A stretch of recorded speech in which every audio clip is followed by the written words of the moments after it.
All right, so you guys came in at the perfect time. We are just getting started on our first project for the day. And this is actually a commission project. What they're going to do is they're taking this molten clear glass. This is just clear completely. And they're going to be dumping this onto a table that has these metal bars laid out. And this is just going to be poured into those metal bars, kind of like a mold. And you can see a really good view of it up on the screen as well. So you can really see them pouring it into that mold there. And they have to pour this multiple times to fill up the entire mold.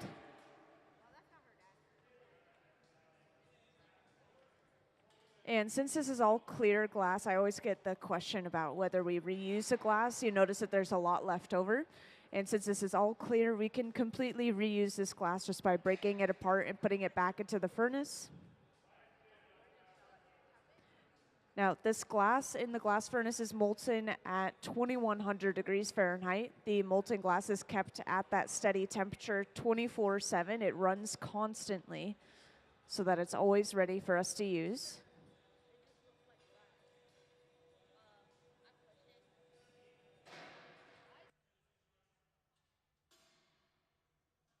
So usually when we're working with glass, you'll see this torch constantly lit. And this is because we just need to be able to have it to conveniently grab it and use it at any point in time if something's getting a little bit cold. And if we need to light another torch, we usually use this one to ignite a second torch, which may sound a little bit odd, but it is mostly for convenience.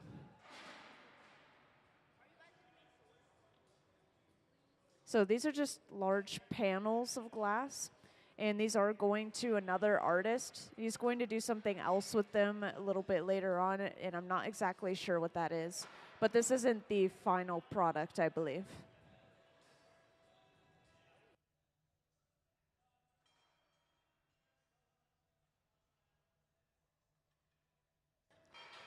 And this is actually all the glass they need for this mold, so they are preparing to put this piece of glass away.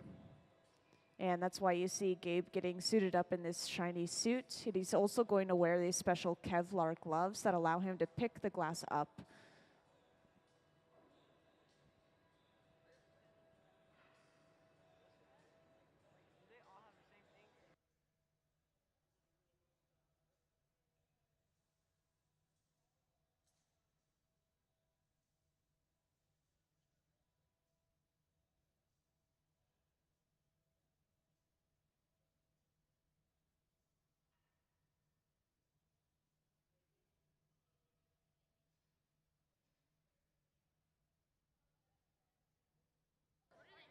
So this is something that you won't commonly see, but they're actually going around the corner to put this away in an annealer that we can't visually see. We don't have it on camera, sadly, but it's basically just one of these giant black boxes that you see on the far walls.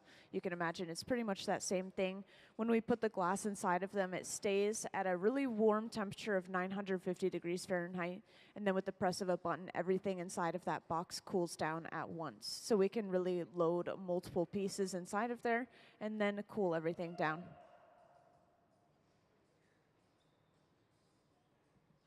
And we will be making multiple of these, I believe. So they will next start setting up those metal rods again to form the next mold.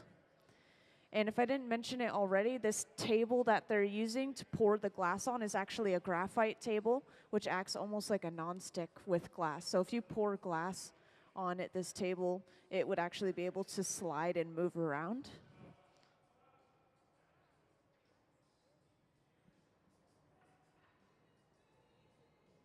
And I know a few of you have already been asking questions, but I want to remind the rest of you, if you have any questions, feel free to just raise your hand and I'll come right over.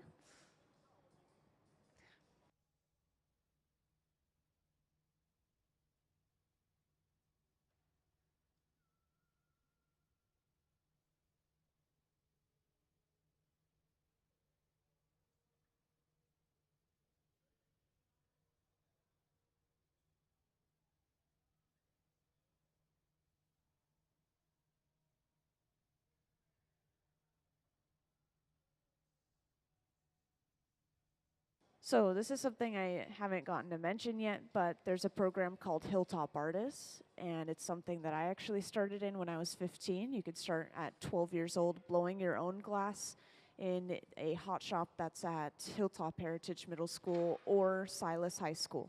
So I really recommend that program. You can totally look into it. It's free, and sometimes they even pay you to make the glass art.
And for those who just joined in, I just wanted to let you guys know what we're working on currently. So we are just making these really large clear glass panels. And right now this glass is clear. It's kind of hard to tell because it's glowing really hot. And this is all the glass they need for this mold here. So they're just trying to smooth and even out the surface with this little torch. And we are going to be making multiple of these. This is a commission project before we move on to making some other projects, which I've been told we will work on goblets today after this.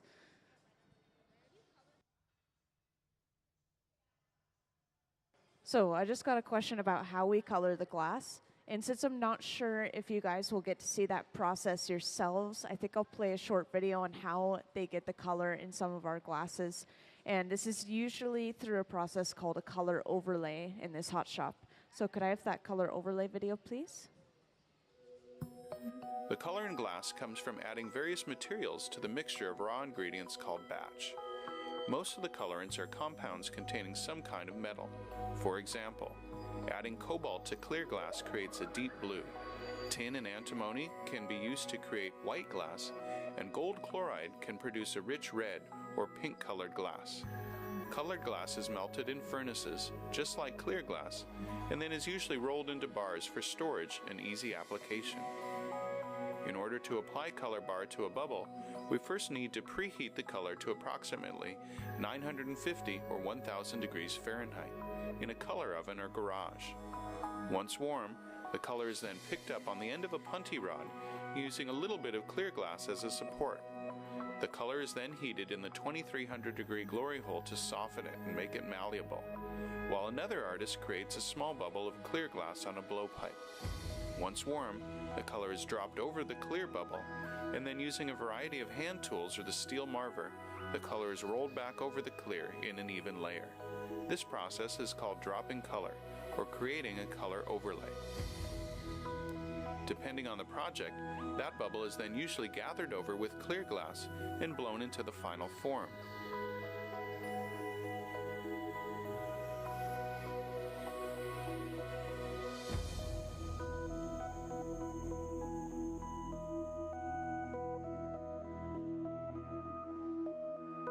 The finished product may appear to be all made from colored glass, but when viewed in cross-section, we can see that there is only a thin layer of color sandwiched between many layers of clear glass.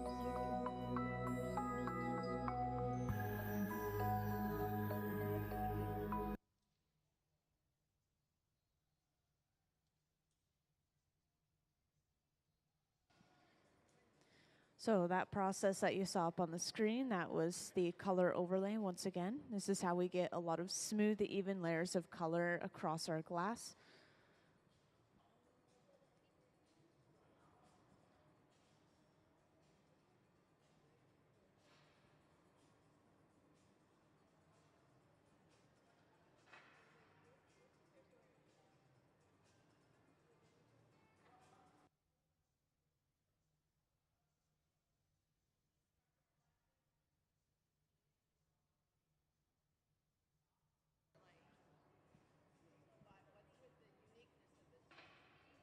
So this structure is actually based off these old wood burners we used to have along this waterway here. And these were used to burn leftover wood scraps from logging. So this area used to be used for a lot of logging. And so this building is just kind of paying tribute to what this area used to be and what it used to be used for. And that's why we have this shape and this height. But the cone that we're inside of is actually tilted a little bit on its side, and that gives us a little bit more floor space. So that is one functional part of this cone that we're inside of. And then, of course, we have a fan at the top to pull the hot air out.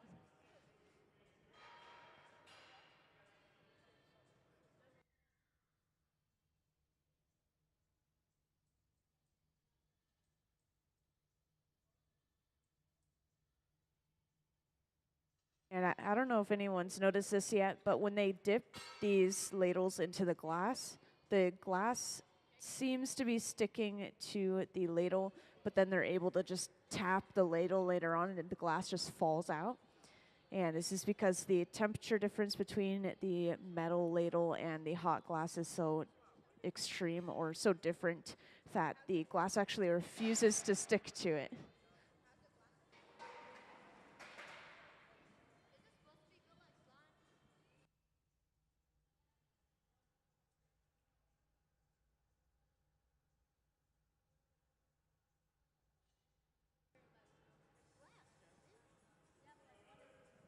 So the glass itself is made from mostly silica sand. And then this glass specifically is soda lime glass. So it has a little bit of soda ash, a little bit of limestone. So it has a couple of other ingredients. And these just help lower the melting point a little bit.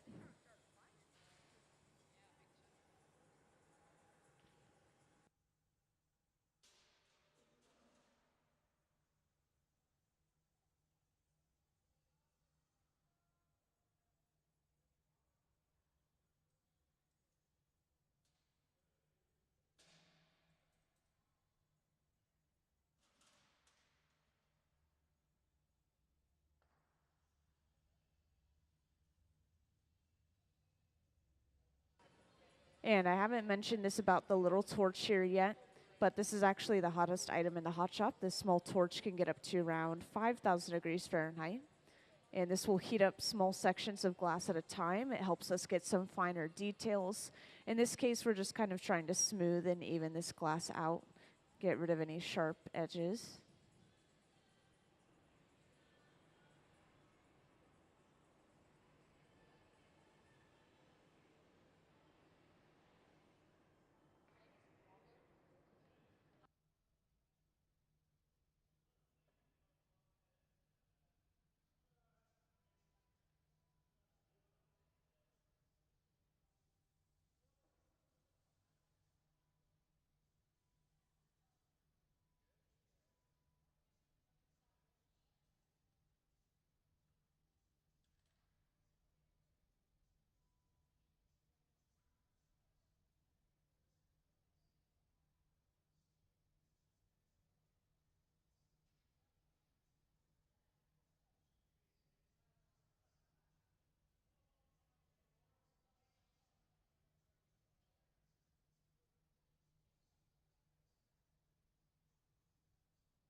And for those who joined, when they disappear around the corner, this is them just putting the glass away to cool down overnight. So we won't see this piece of glass until tomorrow. Once again, it has to cool down at least overnight. The thicker the glass, the longer it takes to properly cool down. And this is to avoid thermal shock. If we heat up glass or cool down glass too quickly, then we will get cracking and breaking in the glass from something called thermal shock. So these are some vases that are going into the Museum of Glass store eventually, and they will eventually stand up on their own. I'm not quite sure if they're all the way done, which is why they might be on their sides here. Yeah, this was a project that they were working on yesterday. They were trying out some different colors and using a couple of other techniques to get like a gradient with that color, as well as some air bubbles inside of the glass. Now, I don't know if I told you guys already, but we are working on this commission for a little bit, but they will eventually move on to making some goblets, which, if you don't know, are like these really fancy cups or, you know, drinking glasses.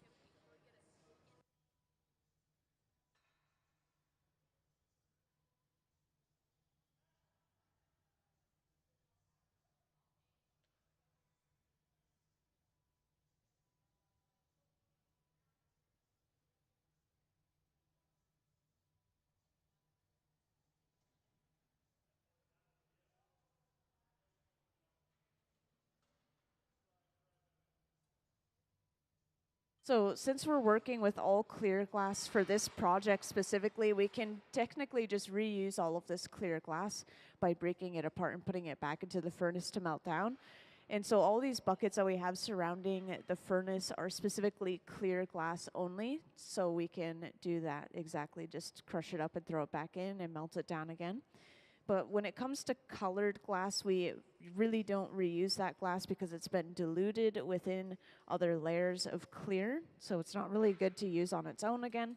And we also can't mix it back into the clear for the obvious reason of it kind of muddying up the clear glass itself. But we do reuse our clear, and we use clear for experimental projects for that reason. So if we mess up, then we can just reuse that glass.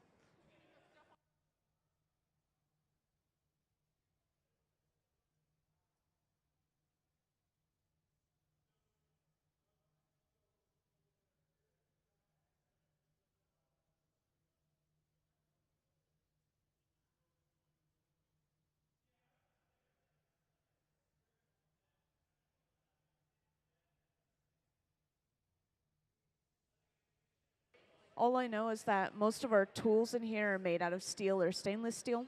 And then the table that we're using to pour the glass on is made out of graphite, kind of like pencil lead. Pencil lead is graphite. They're literally the same material. It's just a form of carbon.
I might have already mentioned, but we did start this project yesterday, and their goal is just to kind of fill up the annealer with these pieces as much as they can before they have to move on to making something different. And if I didn't mention already, I should point out that we have two of the glass furnaces.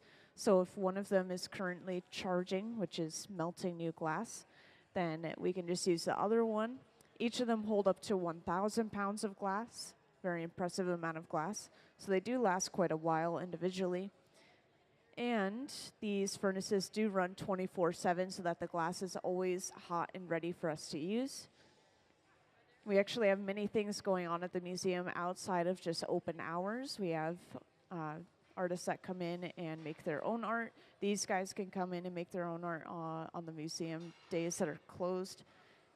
And we also have special events that happen. There's always something new going on at the Museum of Glass, even if we don't have a visiting artist.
Now, for the two who just joined in, we are working on a commission project right now. And this is just going to use a large amount of clear glass. And I'll be able to explain it further in just a moment here.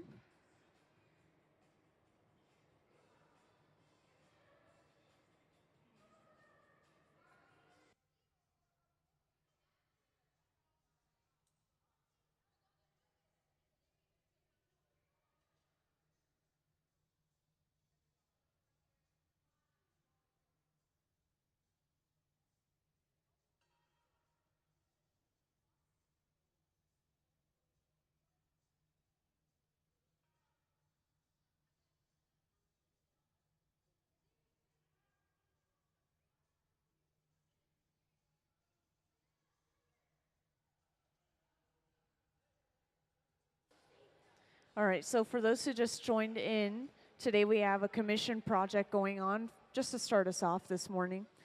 And this is just taking all of this clear molten glass and we're pouring it into these molds that we created. And these molds are really simple. This is a graphite table. Graphite kind of acts like a non-stick for glass, so if we pour glass on it, it literally slides around on top of it. And then we've laid out all these metal bars to contain the glass into the exact shape that we want. And once again, this is a commission project, so these are going to be sent off to someone, and he can further alter them and use them for his own artwork later on. And we're working on a few more of these. We're trying to fill up one of our annealers, which is around the corner in the back. So you can't exactly see us put this piece away when we're finished with it. But it's pretty much the same thing as this large black box over on the right wall, maybe just a little bit smaller. And that's where we're putting them away. And it looks like this is all the glass that they need for the inside of this mold this time. So they will have to let this cool down a little bit before they start to roll it around the corner to put it away.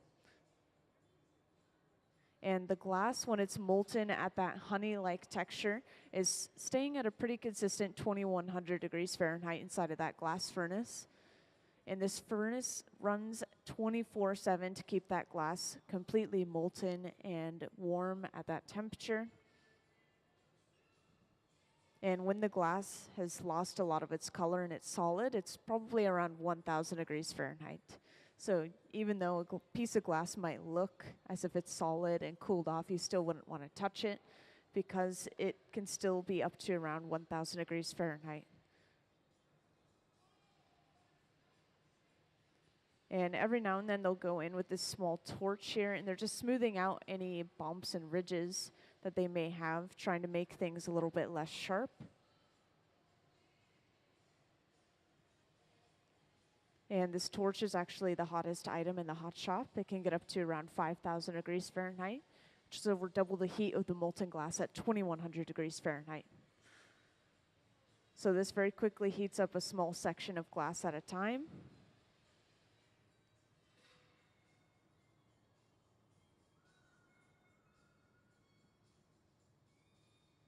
And then once again, this is rolled around the corner where we put it away. This is just being placed into an annealer, which once again is this large black box over on the right wall. This is going to keep anything inside of it warm at around 950 degrees Fahrenheit. And then with the press of a button, everything inside of it cools down all at once, very slowly, overnight, so that nothing breaks from thermal shock. So we won't see that piece of glass until tomorrow. And after they work on this commission project, making these large clear glass panels, they will eventually move on to making some goblets. And I believe that they'll be working on that for the rest of the day, just kind of entertaining you guys.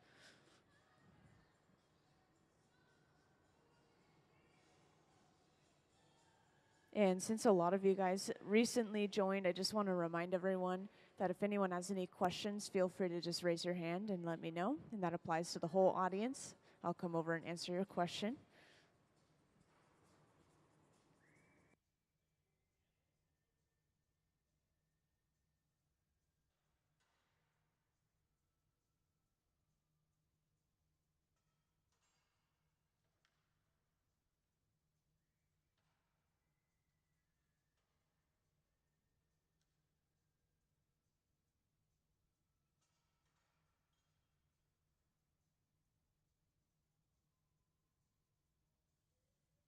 So all of the people that are working on the hot shop floor, well, our Museum of Glass hot shop team, they all have over 20 years of glass blowing experience. And the person with the most experience is Ben Cobb up in the front here, and he has 30 years of glass blowing experience.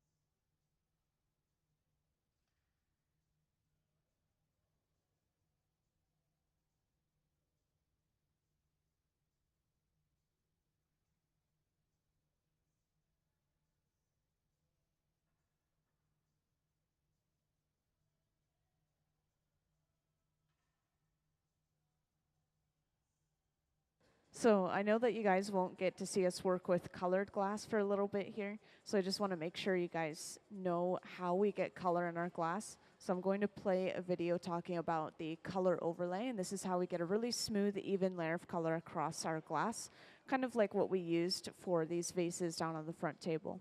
So could I have that color overlay video, please? The color in glass comes from adding various materials to the mixture of raw ingredients called batch. Most of the colorants are compounds containing some kind of metal. For example, adding cobalt to clear glass creates a deep blue. Tin and antimony can be used to create white glass, and gold chloride can produce a rich red or pink colored glass. Colored glass is melted in furnaces, just like clear glass, and then is usually rolled into bars for storage and easy application. In order to apply color bar to a bubble, we first need to preheat the color to approximately 950 or 1000 degrees Fahrenheit in a color oven or garage. Once warm, the color is then picked up on the end of a punty rod using a little bit of clear glass as a support. The color is then heated in the 2300 degree glory hole to soften it and make it malleable, while another artist creates a small bubble of clear glass on a blowpipe. Once warm, the color is dropped over the clear bubble, and then using a variety of hand tools or the steel marver, the color is rolled back over the clear in an even layer. This process is called dropping color, or creating a color overlay.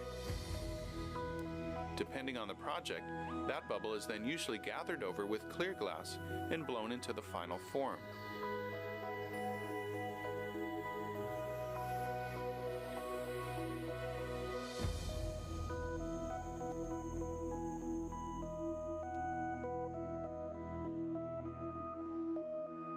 The finished product may appear to be all made from colored glass, but when viewed in cross-section, we can see that there is only a thin layer of color sandwiched between many layers of clear glass.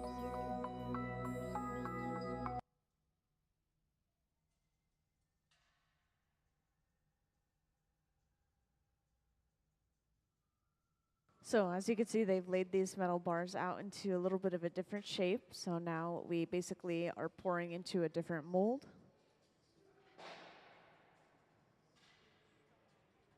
And if I haven't mentioned it to this crowd already, any of that excess clear glass or extra clear glass that's left over in the ladle is dumped specifically into a clear glass container. And each of these containers, we will eventually crush up glass inside of them and pour it back into the furnace to reuse that glass. So all of our clear glass is completely reusable and doesn't go to waste. When it comes to color, we can't really reuse it because it has been diluted within other layers of glass and other layers of clear. And so it's just not as pure anymore. But we really have very little waste in this hot shop, so there's no need to worry.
So interesting thing about the glass scissors, the shears, is if they get too hot, they will actually start to stick to the glass. So we have to be careful to cut very quickly and to make sure that those are staying cool and sharp, of course. As you saw, when they're cutting the glass, sometimes it really does get stuck to the glass for just a second, but then they're able to get it off by tapping the scissors, just creating a little bit of shock.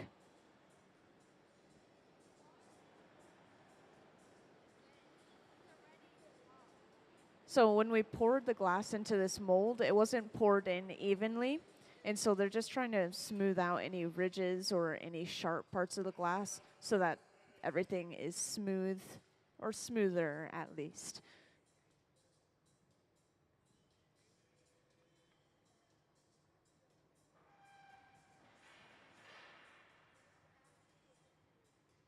And all of our furnaces along the wall here, they all run off of natural gas and forced air.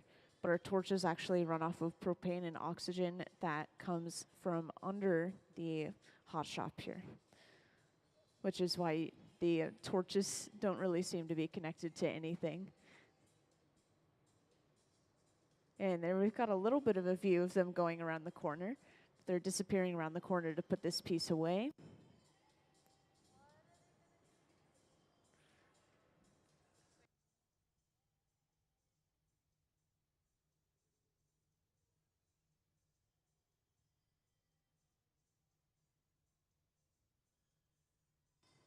So if I haven't mentioned it to you guys already, we are working on a commission project right here, but after they're done making these, they will move on to making some goblets instead, which are just like these fancy little cups or fancy drinking glasses. And these are usually mostly clear glass as well, so we really won't be seeing a lot of color today.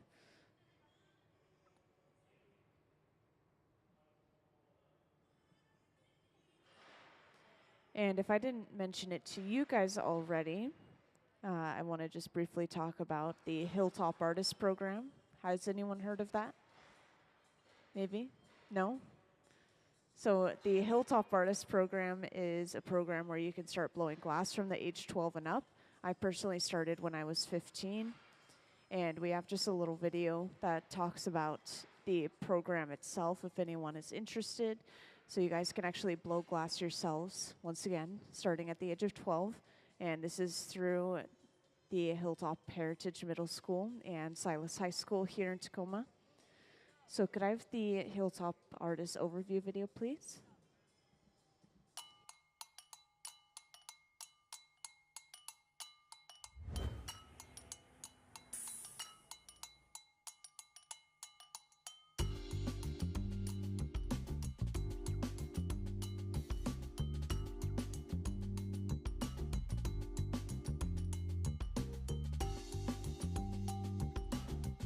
Oftentimes people come into the program, they look at 12-year-olds blowing glass and they're like, who thought this was a good idea?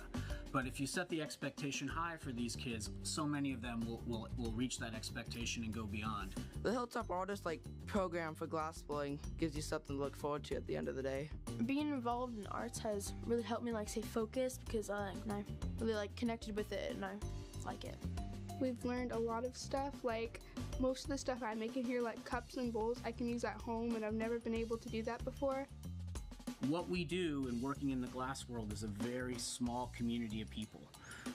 But I think one of the things that this place does is it shows you that there's a larger, role that you can play in the community. Before I took this glass blowing course, I did not consider myself an artist. I didn't think I was an artist. I didn't like the arts. I thought it was kind of phony. But coming into this class, I really learned how to express myself, and I was able to create things that I truly thought were beautiful. Just from my first gather, I knew it was something that I wanted to identify with and do whatever it takes to continue doing that for the rest of my life. The program just goes kind of a step beyond what most programs do. Yes, we're an art program teaching 21st century skills in a school environment, but then we're also connecting these kids to all the social programs that they need. Last year I was going through some stuff and I came here and I felt secure. Art has always been kind of my way of coping through everything, and glass blowing is like everything to me now. So, you know, a lot of the students that I work with, the population that I work with, it's a big deal for them to even come to school, to show up to school. As much as we use glass to hook the kids and to get the kids to come up in here every day, that's not really why we're here. Our goal isn't to turn all of these students into glass artists and, you know, populate the world with more glass art, but it's to, you know, make them better citizens and hopefully find something in themselves that they didn't see before. So I started the program when I was 12. Growing up, it was really hard. I went through a lot, and glass was always my go-to. This is my home. It's my family. Being that struggling kid, and then now being on the other side and being able to be there for the kids, it's a really cool feeling. We've become sort of a family in here, and we help them through that tough time of being 12 up to 19 years old. So It's a really friendly place. All the teachers really nice. It's like another family that you can have. I think it's made me a better person because I'm excited to go to school. Feeling like they're creative is an important skill, I think, these days, in order to, with the changing world and the economy and everything the way it is, to be able to constantly, you know, create a problem solver, reinvent yourself. I think that's what art does, and I think it's one of the wonderful skills that it provides these kids. Within a couple of weeks, they're making these beautiful objects that they take home, and their family and their friends see them and are oohing and eyeing and wondering, like, you made that? How did you even do that? That's amazing. So suddenly there's this pride in what they're doing, and you know, they've overcome this fear of the heat and the kind of the intimidation factor of the glass blowing, and now they're actually creating things. And then as they stay involved with the program, they get to pass those skills on to their friends, show their friends what they know, mentor, and all those things. And so you can turn kids on to going to college. You can turn kids on to education in a way that they never thought was possible before. And I think that's the future that these kids have.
Yes, so if you didn't notice already, it was just pointed out that after they're using each of these metal ladles, they are resting them inside of these large tubs of water. And this is to cool that metal down again. Because as you notice, the glass isn't actually sticking to the metal tool here. And this is because the metal is cold enough that it won't stick to it. But in order to keep it cold enough, they just have to keep putting it in that large bucket of water.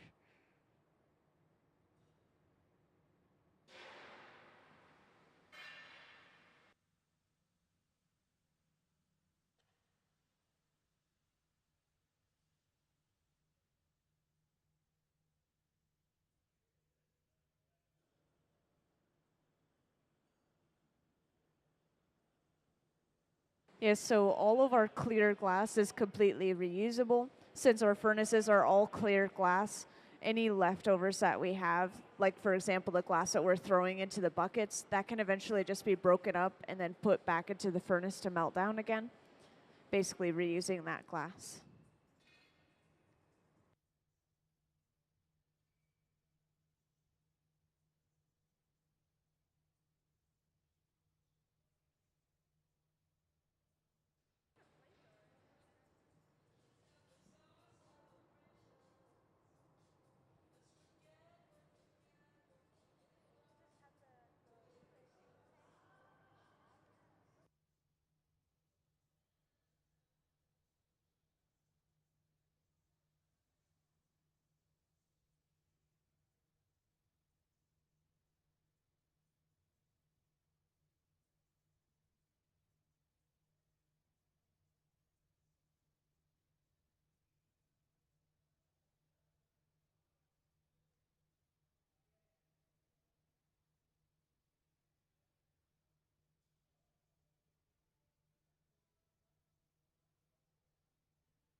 So that shiny suit will just kind of reflect some of that heat back off and kind of like away from the artist, because when they're holding a large amount of glass, there is actually heat radiating from the glass itself, and this is also why it's glowing. It's radiating heat and light because it's so hot, kind of like lava.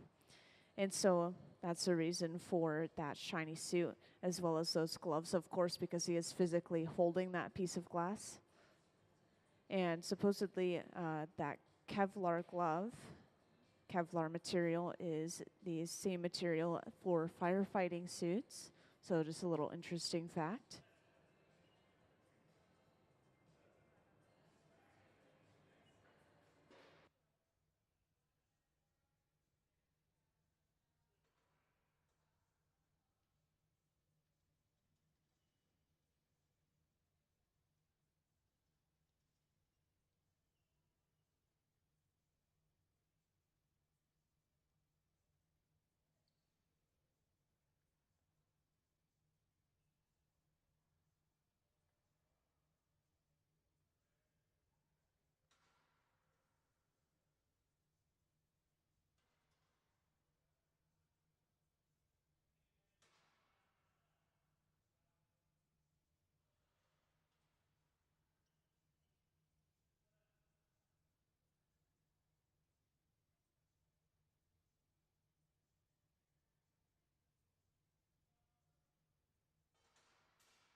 So now we have just a little transition point here as they put away all the equipment that they just used for our commission piece. And next they'll get started on those goblets.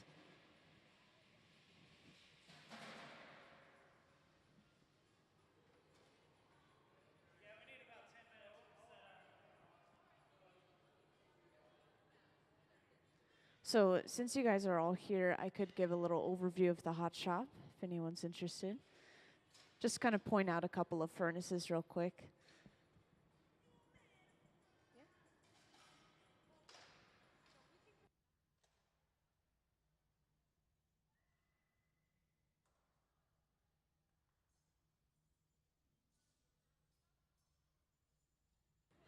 So I just want to point out, first off, our glass furnace that we'll be using for pretty much any process of working with our pieces.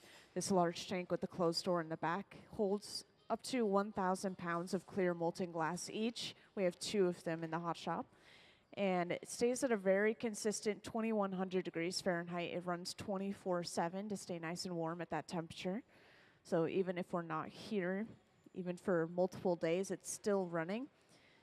And then all of our other furnaces we do turn off at night and then back on when we're ready to use them. But they run between 21 and 2300 degrees Fahrenheit. These large open face furnaces, reheating furnaces, they are for reheating only, so there's no glass inside of these ones. And both those types of furnaces run off of natural gas and forced air, while our torches actually run off of propane and oxygen. And we'll definitely be working with some torches later on, maybe not quite large ones today, since we are going to be making some small objects, goblets today. And if you guys don't know what goblets are, there's just these fancy little cups or fancy drinking glasses.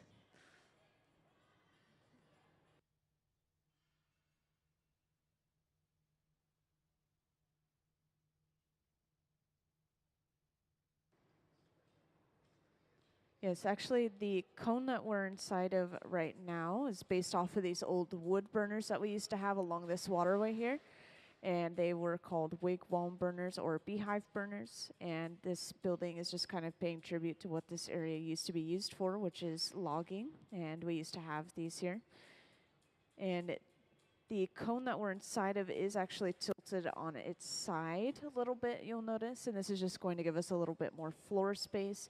So we do have a couple of functional aspects to this cone as well, but it is mostly architectural and kind of exciting and fun.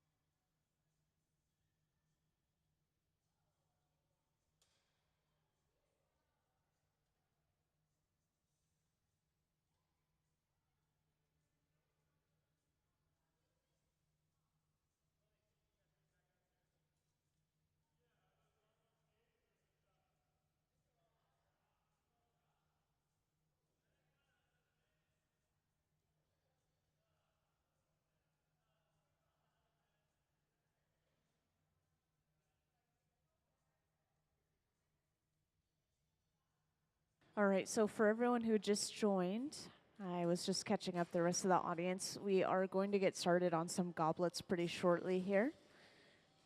And if you guys don't know what goblets are, they're just these fancy drinking glasses that have a stem and the cup or the bowl that you drink from, and then the little foot that it stands on at the bottom. Honestly, kind of a shape like this, except maybe even a little bit more elaborate, honestly.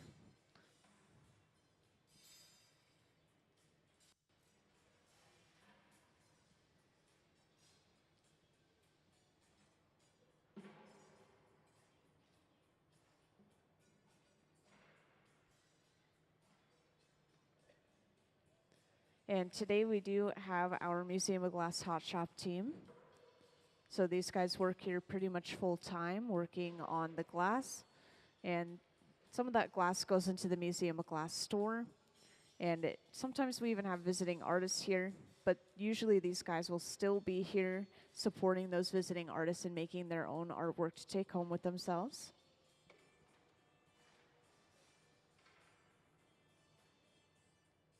And so to kind of showcase our Hot Shop team, could I have some of maybe Ben's artwork first?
So we will be working at the center bench here. And you can see that this is actually the only furnace that we have on today. And this is because when we work with smaller amounts of glass, we usually don't really need that much space for that amount of glass. If we were working on larger projects, then we might need 2 furnaces just to kind of be out of each other's ways.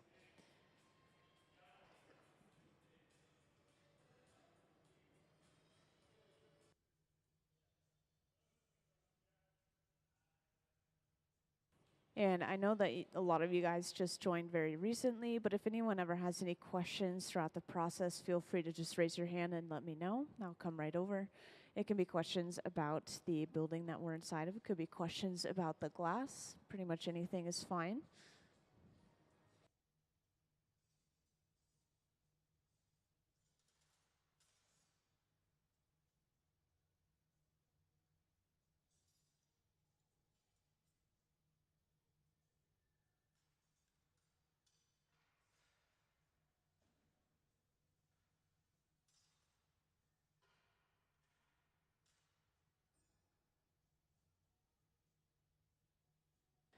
And to start us off, once again, I just wanted to showcase some of our artists' artwork that are currently here right now. So could I have some of Ben's artwork up on the screen, please?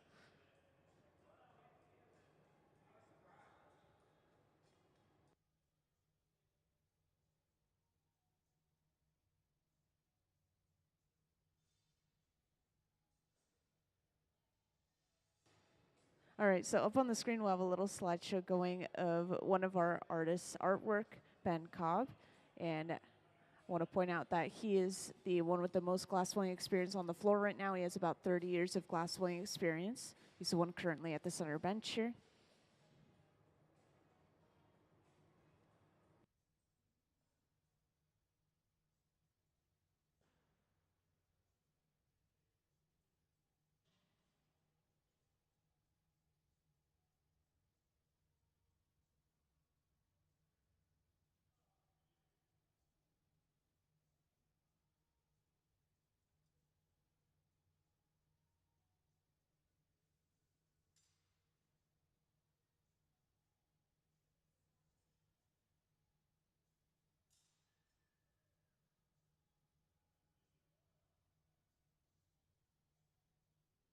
And don't worry, you're not missing anything at the center bench. Right now, Ben is just cleaning his tools off by taking a hot glob of glass and then pinching the tools and kind of messing around with them in that glass.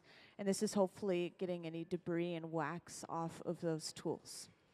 And sometimes we do purposefully put beeswax on our tools just to make sure that the hot glass isn't sticking to that tool. You may be able to see that a little bit later on.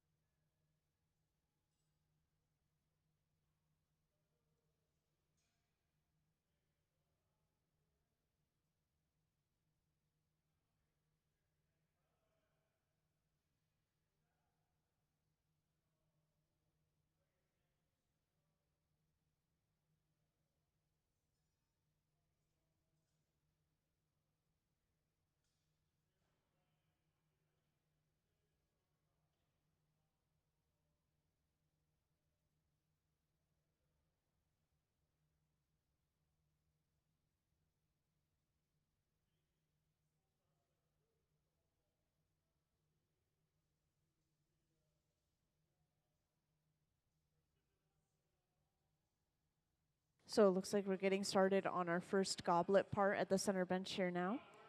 So usually they will make a few bowls first, the little drinking part of our goblet, and then they'll move on to making the stems and bringing those bowls over one by one to completely assemble one goblet.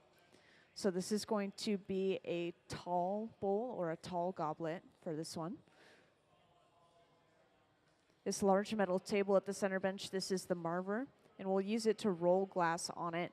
This can control which way the bubble blows out because the cold metal cools that glass down wherever it touches, and it also just shapes the glass in general.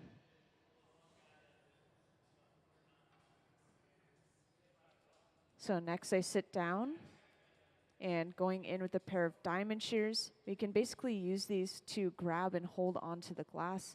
So in this case, they are pulling little pieces of glass off the end of the bubble to lengthen the bubble itself.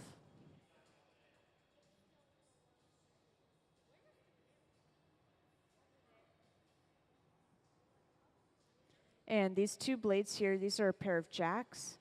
They're right now using them to create a jack line. So this divot that we have near the pipe is where we break this cup off the pipe later on. And goblets are a really fast process. So if you feel like I've missed a step, it may be because it was going too quickly for me to catch it. Just ask me any questions if you have them throughout the process, and I'll go over the process with you.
And do we actually have the anatomy of a goblet diagram that we could put up on the screen?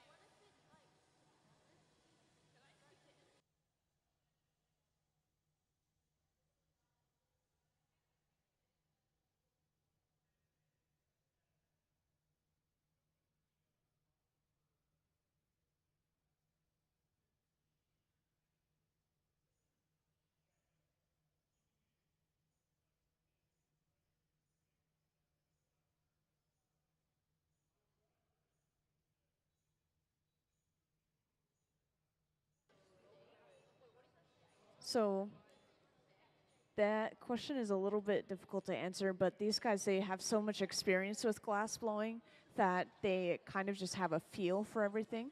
And whenever you are heating something up, for example, you kind of watch for movement. So they just watch for these really little cues.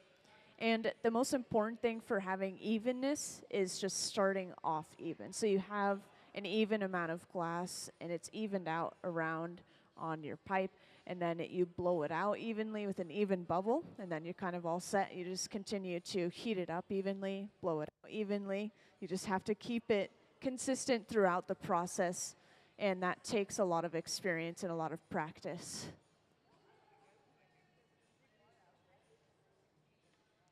Oh, and I want to point out real quick here that they're applying a small bit of glass around the bottom of the glass.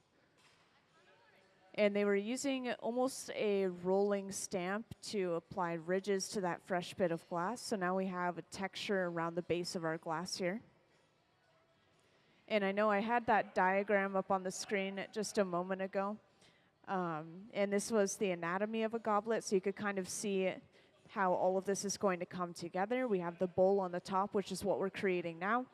And then next we would create the stem and the foot and then be able to attach these two pieces together. Thank you.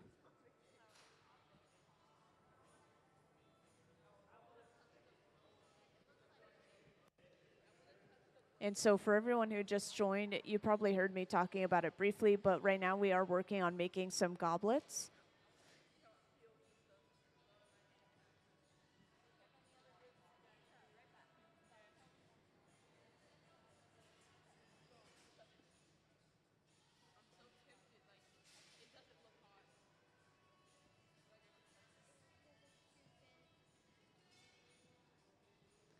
Oh yes, and this is something that was brought up earlier as well, but this glass is so thin that we have to constantly go between the furnace and the bench to heat the glass up and just make sure that the glass is staying warm at around 1000 degrees Fahrenheit to prevent thermal shock. So whenever we're going back and forth between the furnace and the bench, this is called flashing. We're just trying to keep the glass warm. And it looks like we're going to continue to apply these ridged lines across the glass here.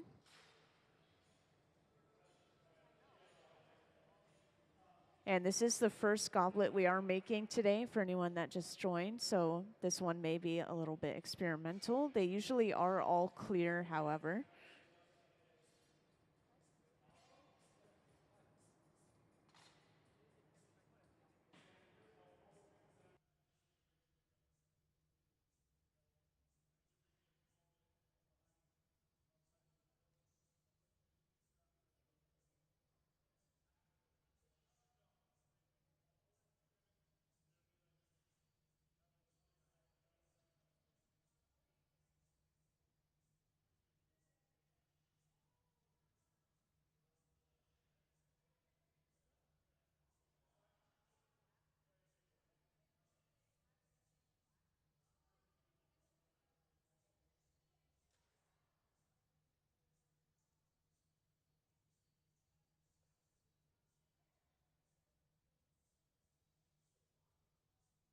So we've just attached a punty to the bottom of our piece.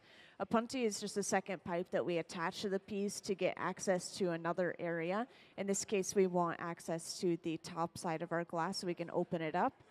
So now that we've broken that piece off of its original pipe, we'll be able to start going in and flaring the glass open.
So we are going to start opening this up using a pair of jacks, which are these two metal blades that were just in Gabe's hand, or Ben's hand, I should say.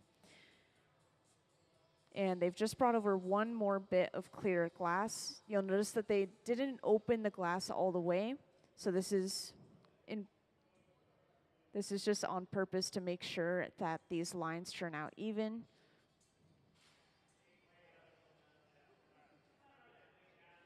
So now that they have these lines applied, they should be able to open this glass up all the way.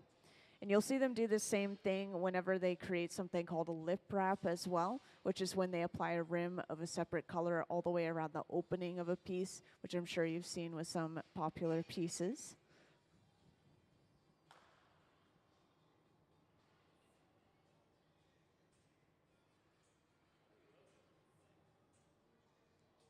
And this cone-shaped tool, I always love to point this out. This is the Sophietta.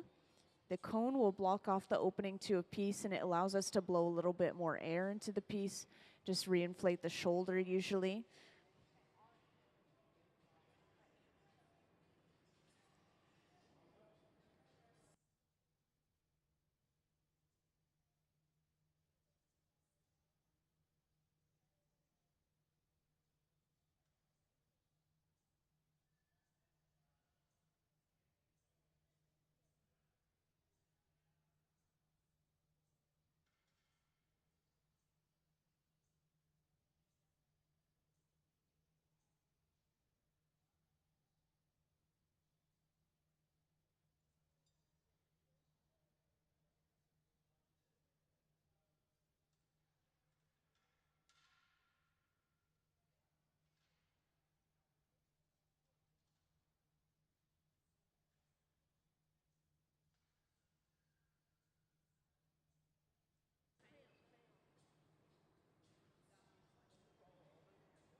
So I know some of the audience already knows this, but I just want to make sure the rest of you all know that if anyone ever has any questions, that applies to the entire audience. Feel free to raise your hand and I'll come over to answer that question. And it looks like they've just finished this piece here, so they're getting ready to break it off. They'll usually knock it off upside down onto a wooden paddle before torching the bottom to get rid of leftover sharp ends that may remain. And this piece is finished, so this is set aside in the annealer, which will slowly cool this piece of glass down at least overnight so it doesn't break from thermal shock. So we won't see that piece until tomorrow. And that was our first cup of the day done. So let's give them a round of applause for finishing that first cup.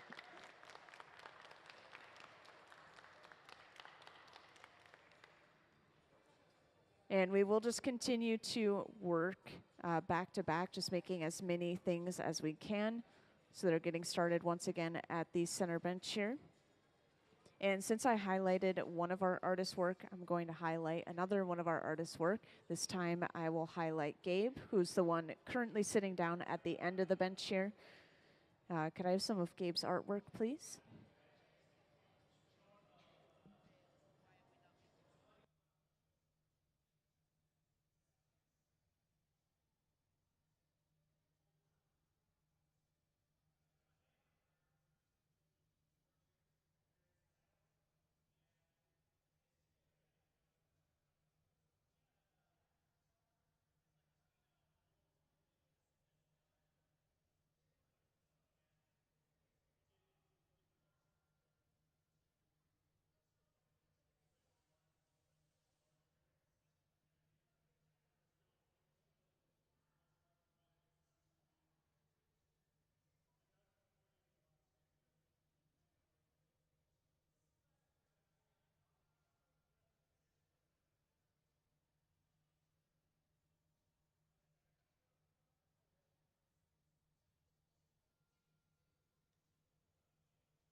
Yeah, so I just wanted to point out again, up on the screen, we have had a slideshow going of Gabe's artwork.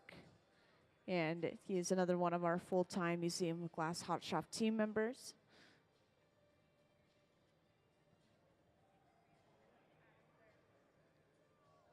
And these guys don't often make their own work in the hot shop, but they are able to come in on off days when the museum isn't open and work on their own things. So it's a pretty good opportunity for them.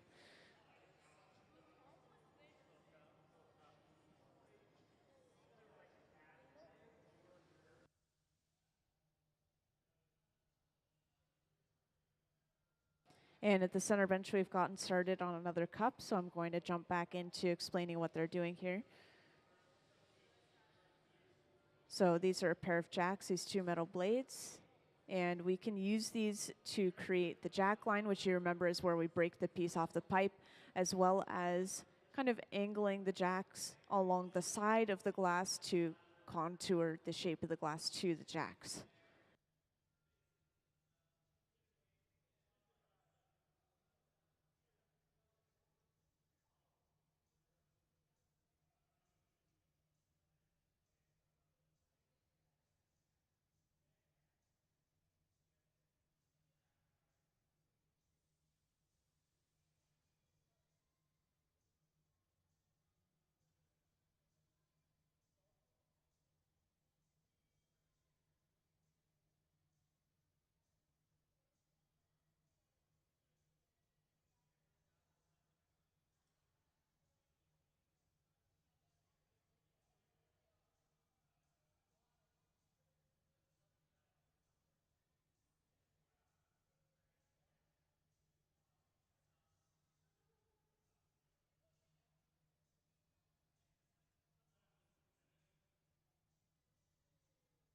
Now, when they swing the glass around like this is them using centrifugal force, or the outward pulling force from spinning, and that will pull that glass out even further than just hanging it down.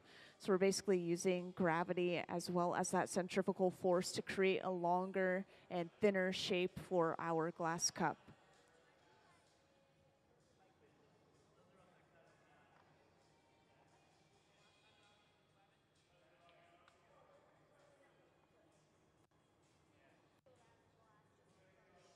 And it seems like we have quite a few people in the audience kind of collected. And I know that we're not working with color for these cups, so I wanted to share how we would get color in a piece of glass so you can kind of apply that knowledge to other pieces. And most of our color application is through a color overlay. This gives us a really smooth, even layer of color across our piece. So could I have the color overlay video, please?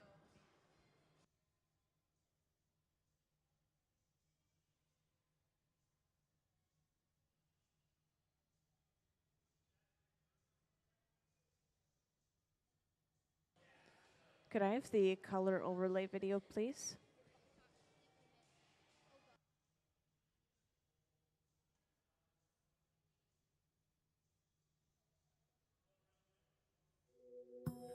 The color in glass comes from adding various materials to the mixture of raw ingredients called batch.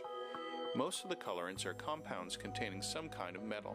For example, adding cobalt to clear glass creates a deep blue. Tin and antimony can be used to create white glass, and gold chloride can produce a rich red or pink colored glass. Colored glass is melted in furnaces, just like clear glass, and then is usually rolled into bars for storage and easy application. In order to apply color bar to a bubble, we first need to preheat the color to approximately 950 or 1000 degrees Fahrenheit in a color oven or garage. Once warm, the color is then picked up on the end of a punty rod using a little bit of clear glass as a support. The color is then heated in the 2300 degree glory hole to soften it and make it malleable, while another artist creates a small bubble of clear glass on a blowpipe. Once warm, the color is dropped over the clear bubble, and then using a variety of hand tools or the steel marver, the color is rolled back over the clear in an even layer. This process is called dropping color, or creating a color overlay. Depending on the project, that bubble is then usually gathered over with clear glass and blown into the final form.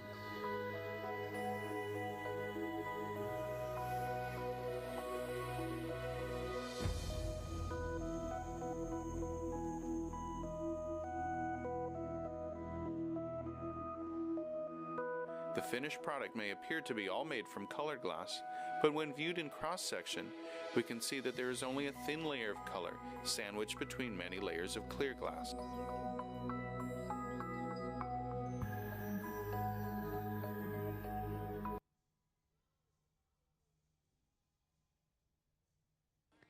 So for anyone that didn't get to see this process earlier, they were just taking these small bits of clear glass and rolling them around the entire side of our cup here. Also using a tool to get these little ridges in that glass as they continue to roll.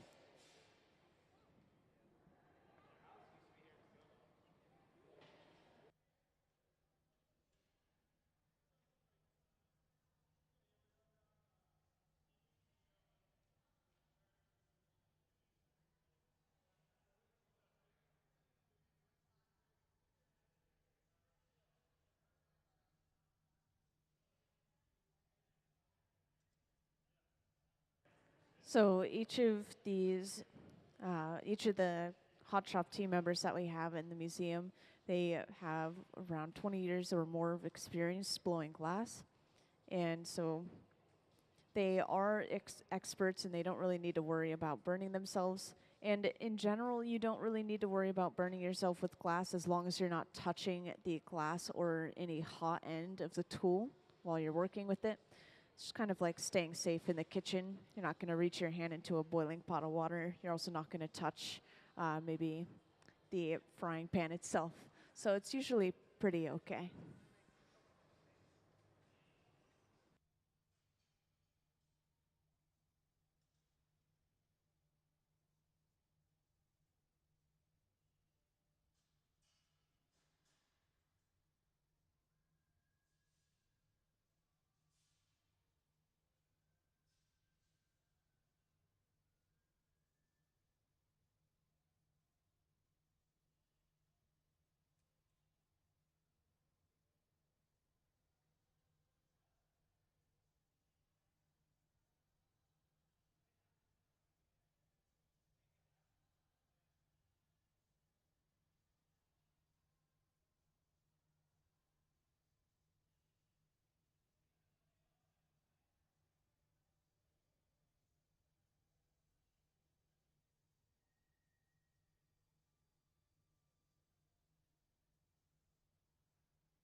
So for anyone that's recently joined, I just wanted to quickly point out a couple of furnaces again.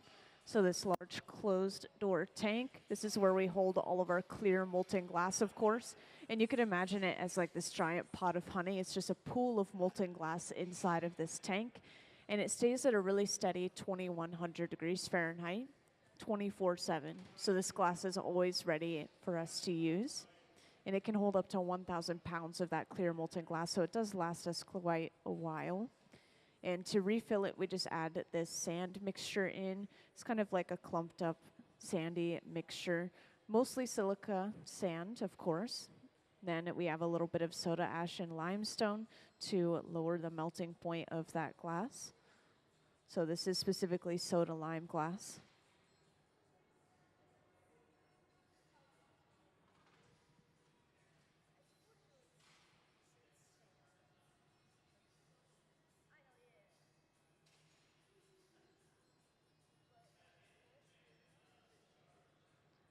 And I have played a couple of our artists' artwork, so I just wanted to play one more since we do have 3 artists on the hot shop floor tonight.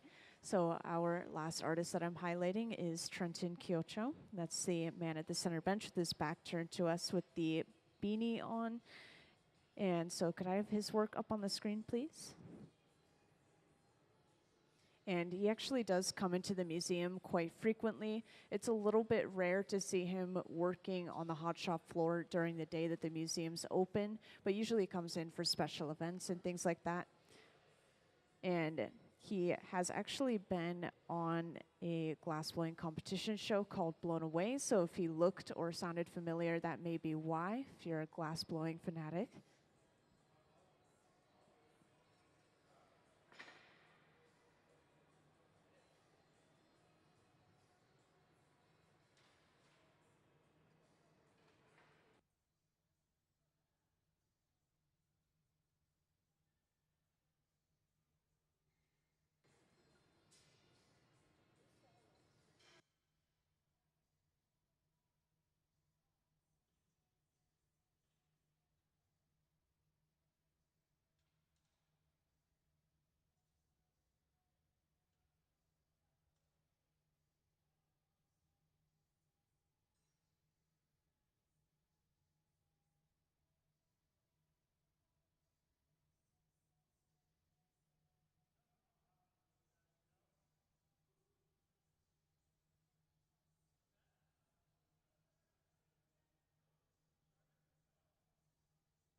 And at the center bench, we have gotten started on our next class.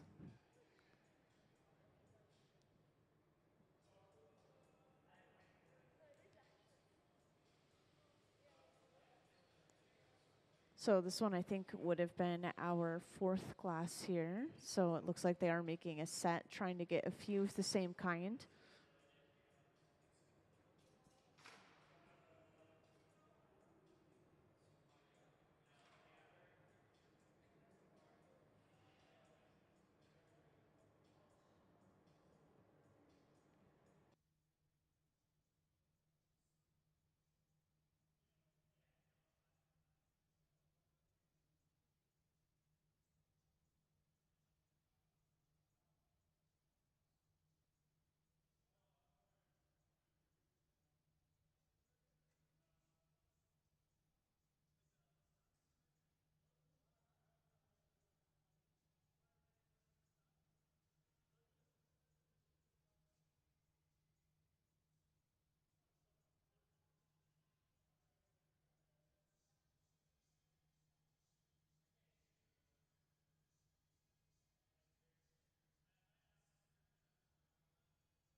So once again, if anyone hasn't seen that yet before, when they spin or hang the glass down, this is them just trying to create a little bit of a longer, narrower shape of the bubble. That spinning creates centrifugal force, the outward pulling force from that spinning. It just physically pulls that glass out even faster than if we were to just hang it down and let it stretch.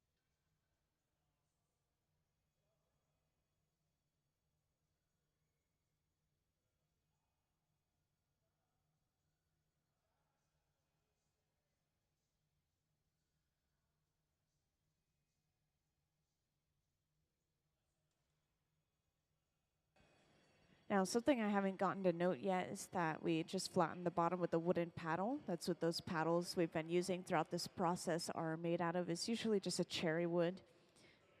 And something important to note is when you're pressing on the glass or shaping it in any sort of way, the air can actually come back out of the pipe. It's basically just like a giant straw. So you could push air into the bubble, but it can also come back out.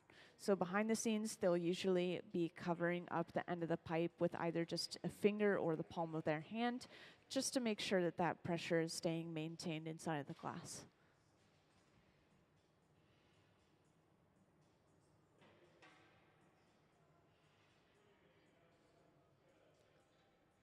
And it looks like they've pretty much finished the shape of the body of this piece and the lower half of this piece. So next they're going to start adding those details that they were creating earlier. They've brought over their first bit of clear glass. This is wrapped all the way at the lowest edge of our glass here. They follow along with this rolling tool. This is just giving little ridges along the entire bit of glass that they apply.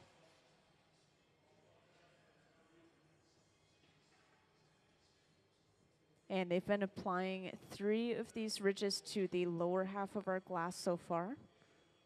So we have 2 more.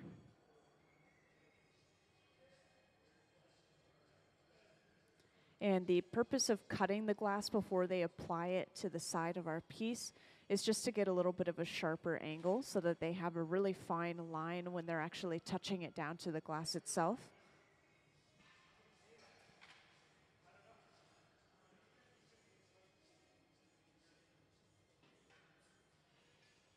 And for those who just joined in, as you can see, we are currently working on making some fancy little drinking glasses.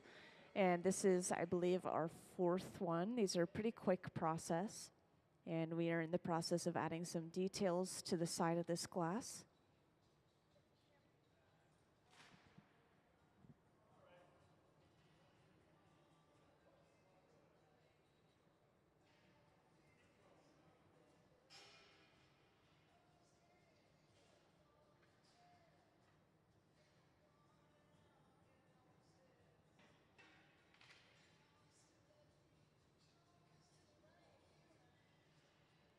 And now that we've added those 3 rings around the glass, we next need to attach a second pipe to the bottom of our piece.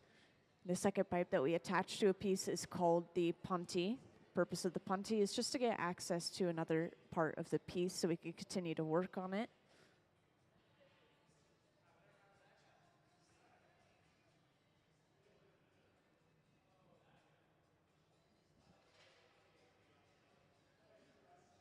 So we've just brought that punty over. This is attached to the center of the bottom of our glass.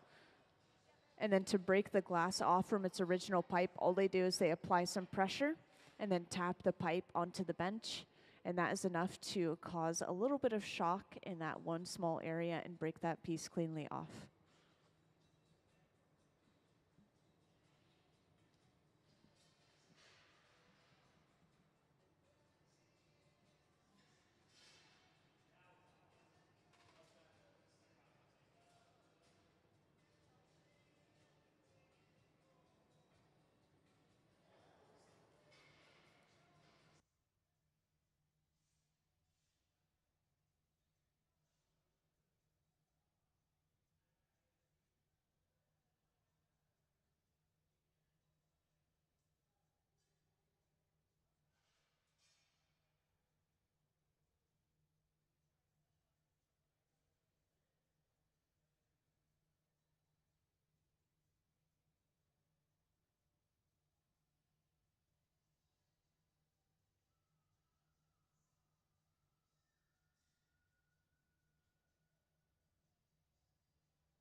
So it looks like they've just barely started opening this piece up a little bit before going in with that Sophietta, which is once again this cone-shaped tool.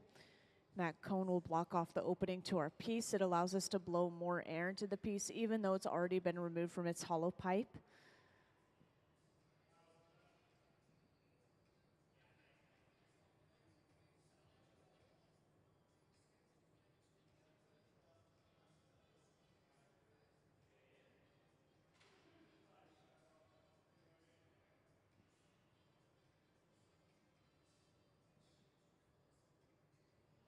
And to fully open this piece up, Ben has just been going in with that pair of jacks. Once again, those two metal blades. And just slowly lifting them and opening those blades at the same time.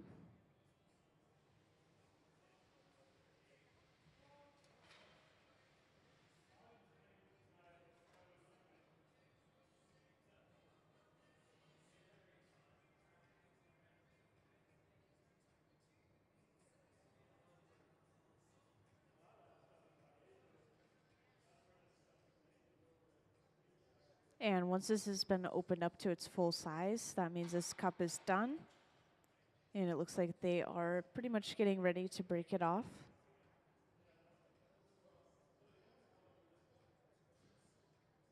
And of course, once again, we are going back and forth between the furnace and the bench quite a bit here, and this is because this glass is really thin. So it is heating up very quickly, but it's also cooling down very quickly. We don't want it to drop below 1,000 degrees Fahrenheit, otherwise we risk thermal shock. So we're doing what's called flashing, just going into the furnace for a few seconds, making sure that everything is staying warm.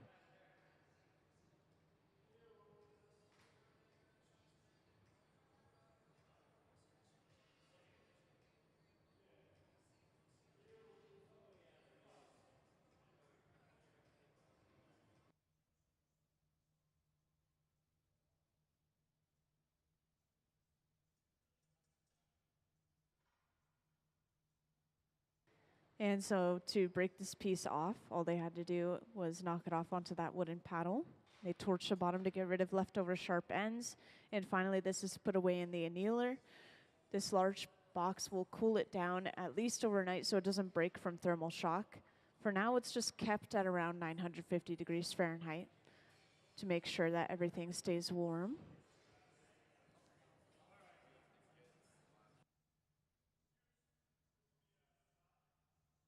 So when the glass is completely molten at a honey texture, this is at 2100 degrees Fahrenheit. So that's what our glass furnaces are kept at.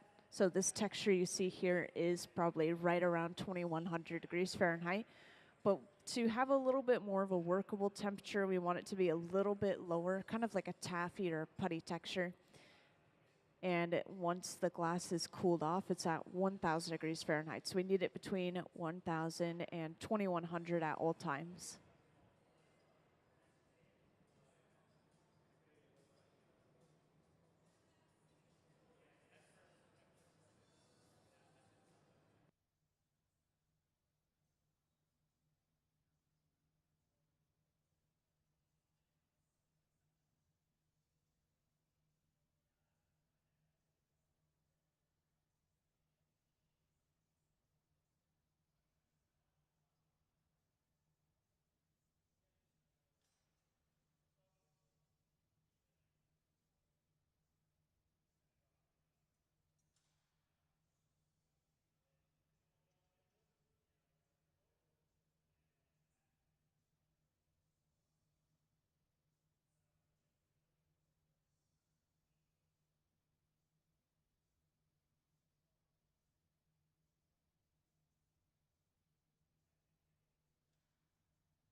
And it's looking like this bubble so far is a completely different shape to our previous glasses. So they may be moving on to a little bit of a different shape here.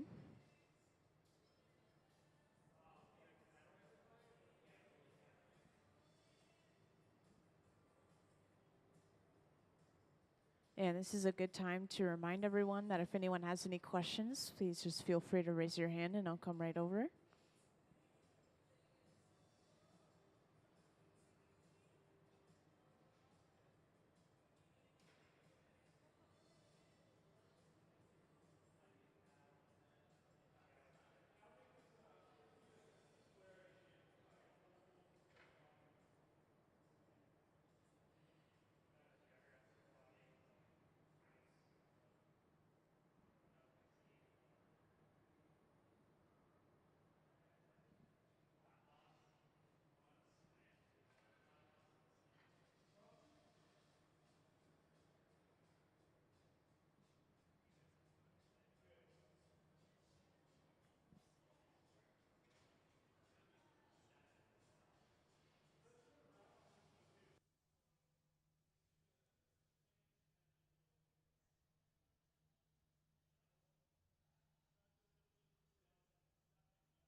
And for those who just joined in, right now we are currently working on making some fancy drinking glasses.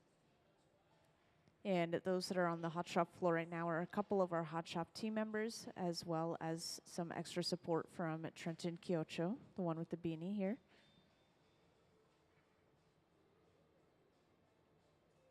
And they are adding some detail to all of these glasses by creating these rings of glass around the entire cup. And then pressing over top of those rings of hot glass with this little tool that adds ridges to each of those lines of glass. So just detail on top of detail for each of these cups. And they'll usually add a few of these rings before moving on. And this cup specifically is a little bit of a shorter shape compared to our previous cups. So we're making a little bit of a variety here.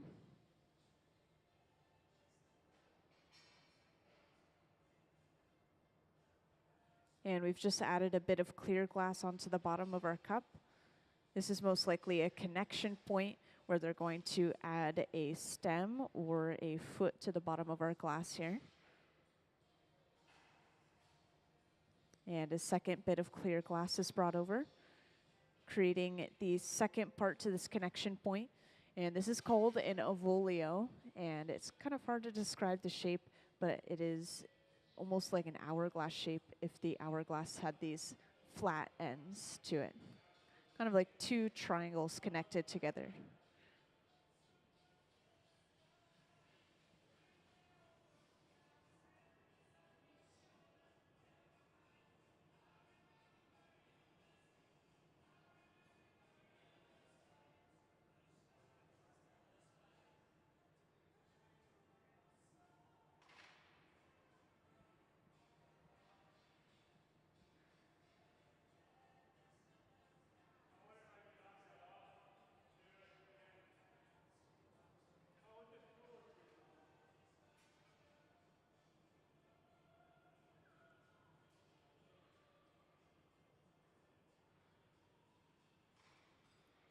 And now, right to the bottom of this ovolio, we are attaching a punty, which is just a second pipe with a little clear attachment on the end.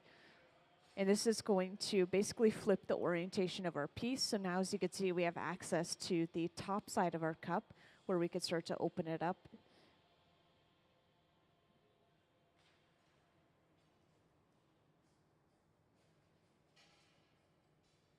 And right here, Ben is just making sure that the pipe is correctly centered to the bottom of the piece. We want to make sure things are centered before we move on, otherwise our piece could turn out asymmetrical.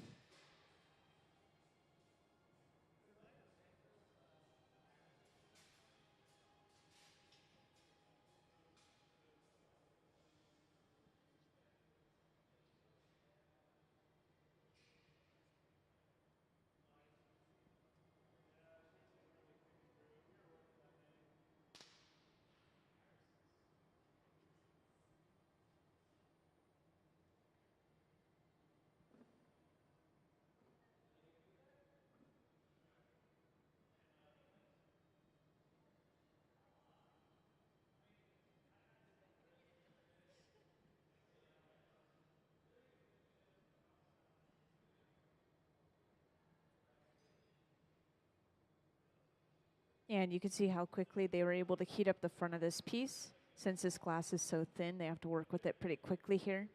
They're just trimming off some excess glass. Usually that connecting point between the previous pipe and this opening is a little bit thicker, and that breakage isn't always perfectly even. So this will just get rid of excess glass and even everything out.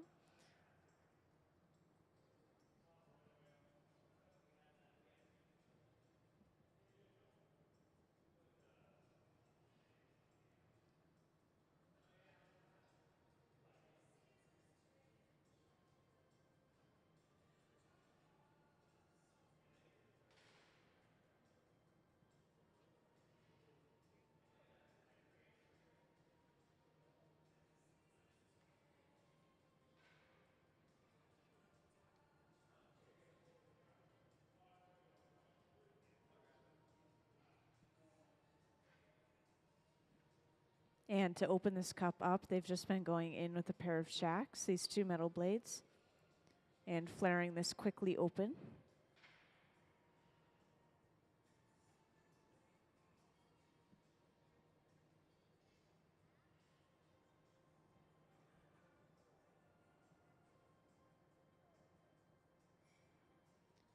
And usually when creating goblets, they'll create the cup like this first. And they'll make multiple cups and then set them aside and keep them warm as they start on the stems. And then they'll just assemble them one by one.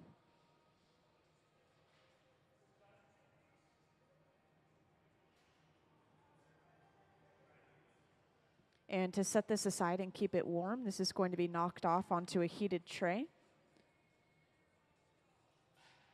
And then carried over to the garage, which is this large silver box right here on the hot shop floor. And this is going to keep this piece of glass warm at around 1,000 degrees Fahrenheit, which is not hot enough to melt or change the shape of the glass. It's not cold enough to let it crack and break from thermal shock. So this can sit in there as we create the next set of cups or our stems for that cup.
Now this large metal table that we have next to the center bench, this is the Marver.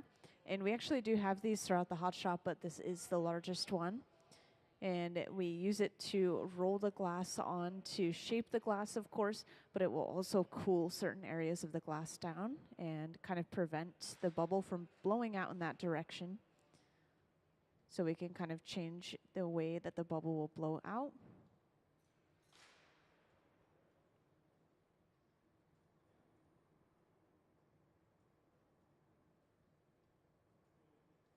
And these two metal blades here, these are a pair of jacks, which I might have already mentioned. But right now we're creating a jack line. So this divot that we have near the pipe is where we break this cup off of the pipe later on.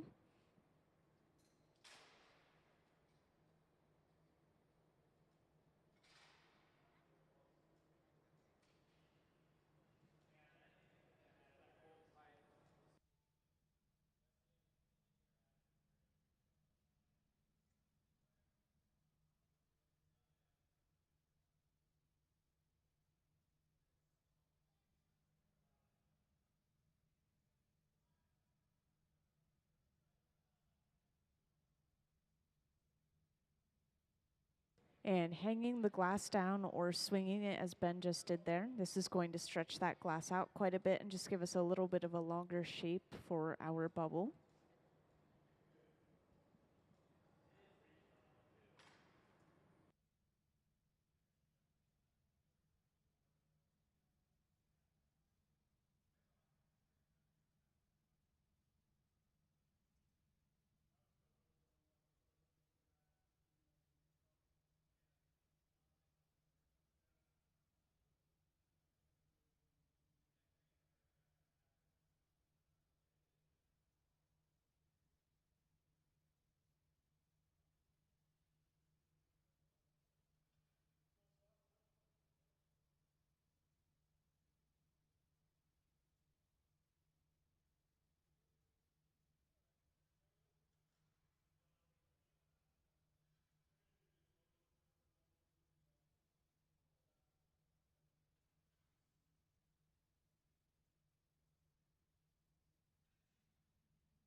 And we just briefly flatten the bottom of this piece using a wooden paddle. These paddles are usually made out of cherry wood, like a lot of our other wooden tools in the hot shop. And now we're getting started on the avolio. This is a connection point between the bowl, the drinking portion of our glass, and the stem of our glass. So this will take 2 bits of clear glass to create the avolio.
And now up on the screen, we have a really good kind of close-up view of how they create these textured lines around the glass.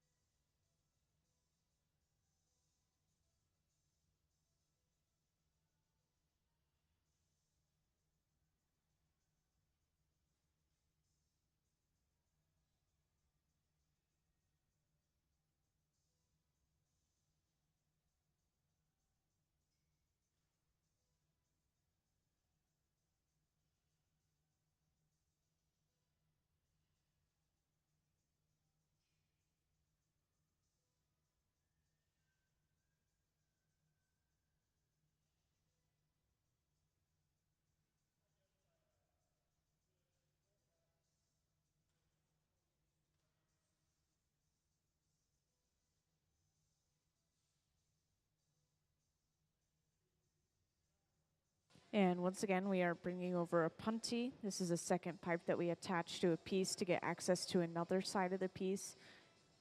In this case, we just need access to the top of the cup so that we can open it up.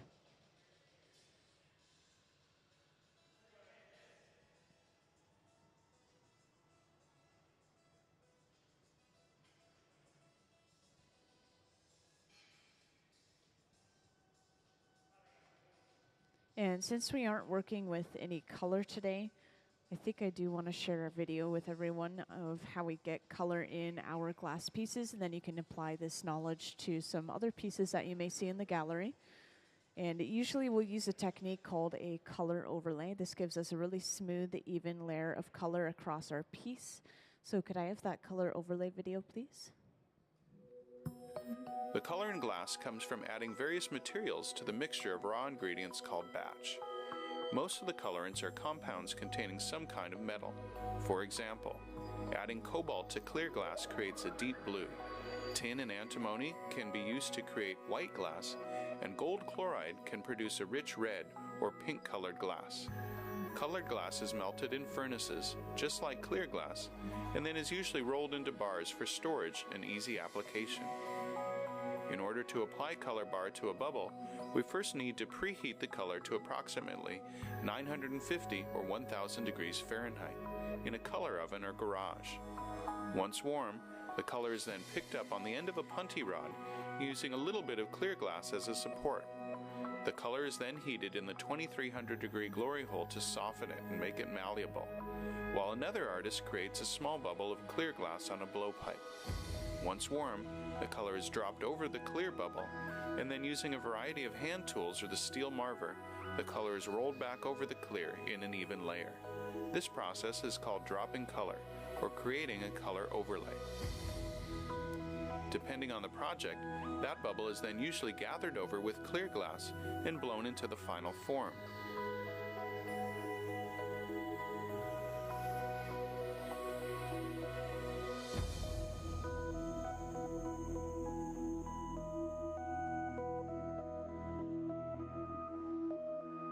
The finished product may appear to be all made from colored glass, but when viewed in cross-section, we can see that there is only a thin layer of color sandwiched between many layers of clear glass.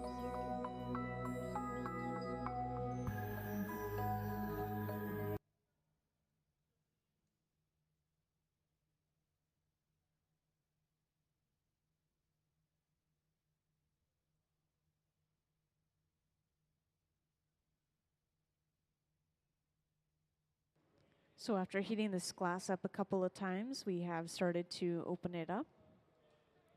And for anyone that recently joined, we are creating just the bowl portion to our goblets that we're creating today.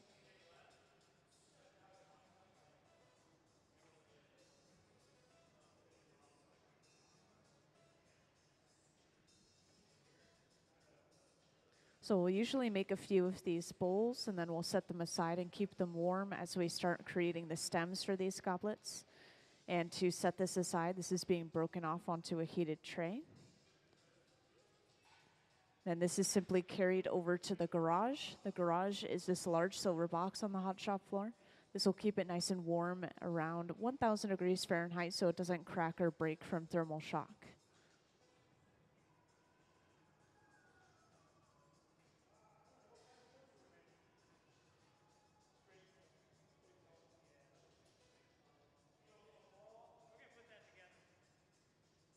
So it looks like they will get started on the stem next, and then they'll be able to attach the stem and the bowl together and have one completed goblet. And usually when creating the stem, they'll start from the top of the stem where it's connected to the bowl and then work their way down towards the foot of the goblet. And then they'll be able to attach everything together all at once.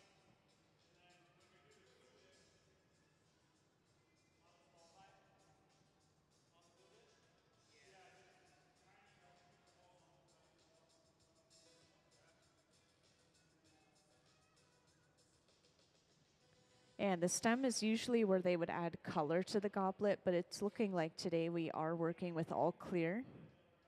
So we'll have a clear stem. This bubble, after being blown, is stuffed into a mold on the floor. And this is an optic mold, so it's going to give us ridges from the top to the bottom of the ball here, or of the bubble, I should say. This is going to turn into a ball shape, and it's just going to be the optic ball part of the stem. So this is blown out a little bit to give it a bigger and more spherical shape.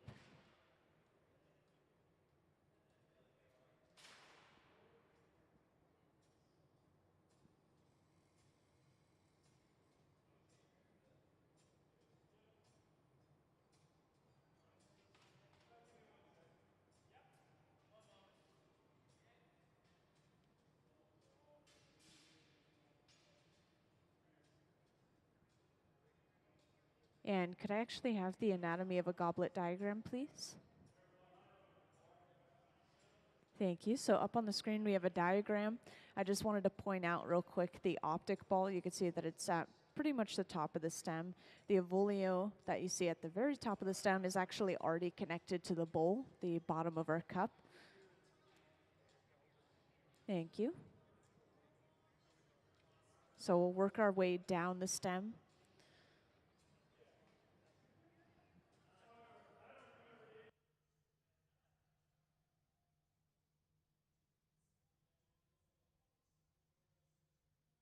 And a small bit of clear is attached to the bottom of the ball. This will be the connecting point between the optic ball and the rest of our stem.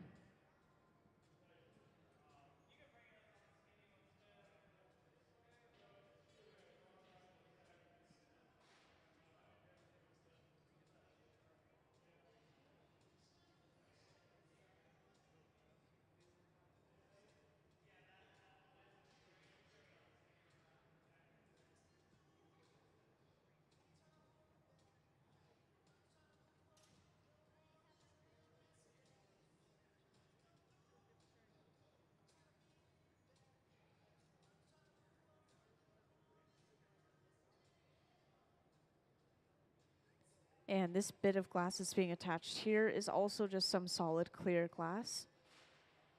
This will most likely be lengthened a little bit into just a very thin, clear rod of glass. And this will be the center of our stem.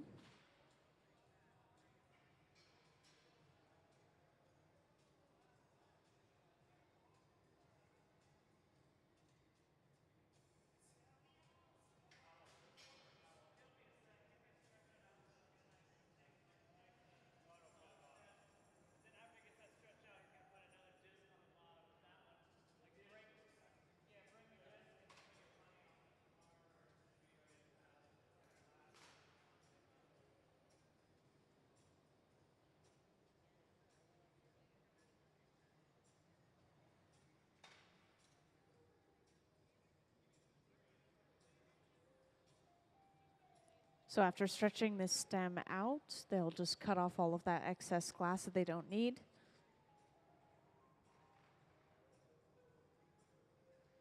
And as you can see, these goblets have a lot of really small and kind of thin components to them. So goblets are actually very tricky and very delicate. They are one of the most technically difficult things to make out of glass.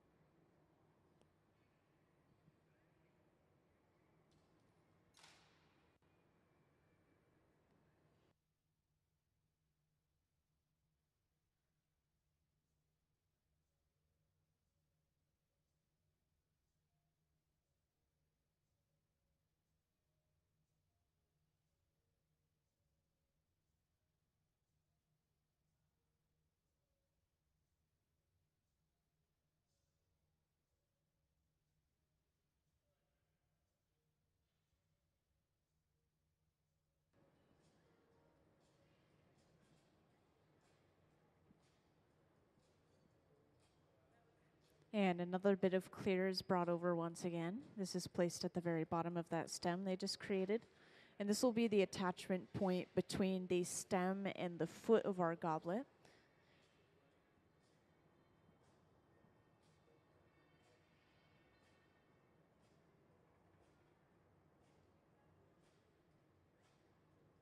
And to create the foot of our goblet, we're actually going to create a blown foot, which means that we're going to be attaching a bubble to the bottom of this entire stem.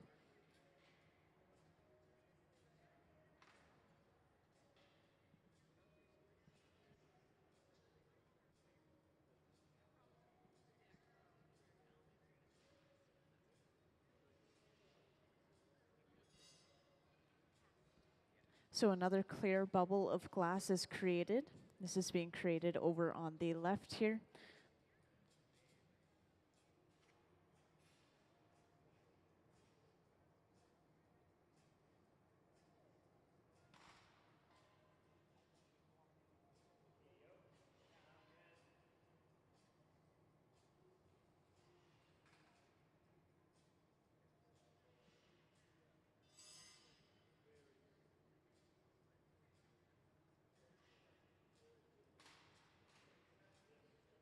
And to make sure that this bubble is centered, this is physically dropped onto the bottom of the stem.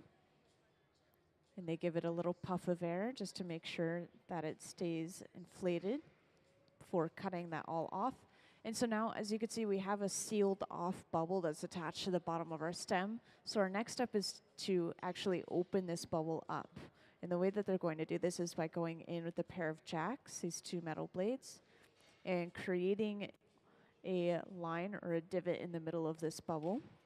But they're not cinching all the way down when they're doing this. They're leaving quite a bit of room for air to go through. So when they knock off this end piece, this will leave them with an opening into the rest of the bubble that remains.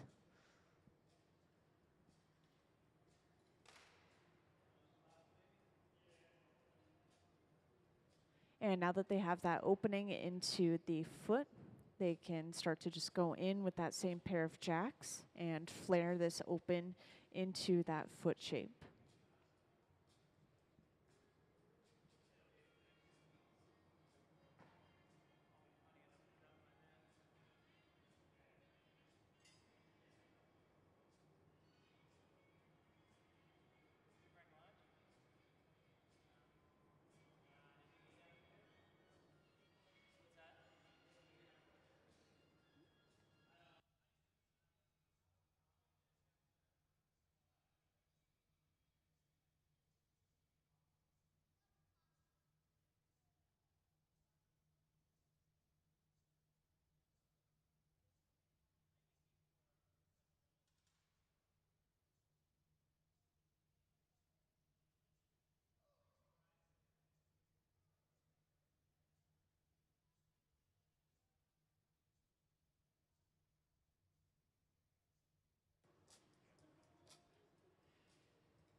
So it looks like we've flared this open quite a bit, and just to make sure that this sits evenly on a flat surface, they'll paddle the bottom with a wooden paddle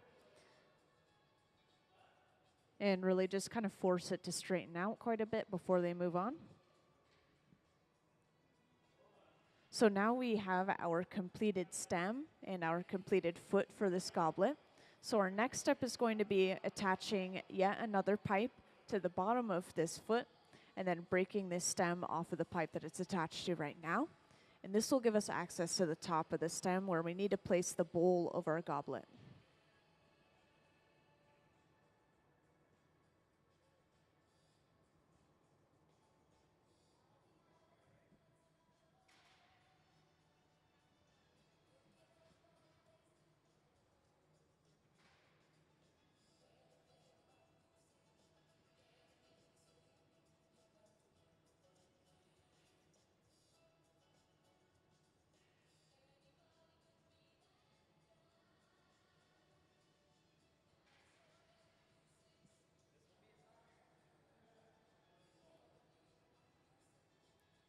So now we've just brought over the punty, which is once again a second pipe that we attach to our piece to get access to another side.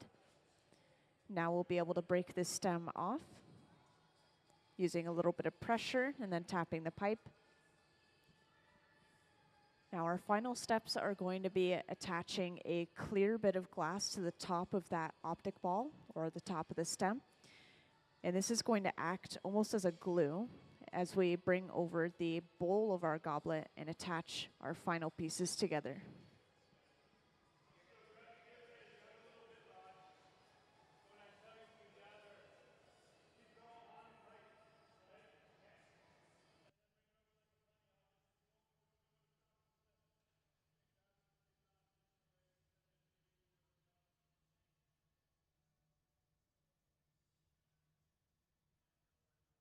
So this final process is very quick. They bring both of those things over at the same time, that little bit of glass as well as the bowl of our goblet.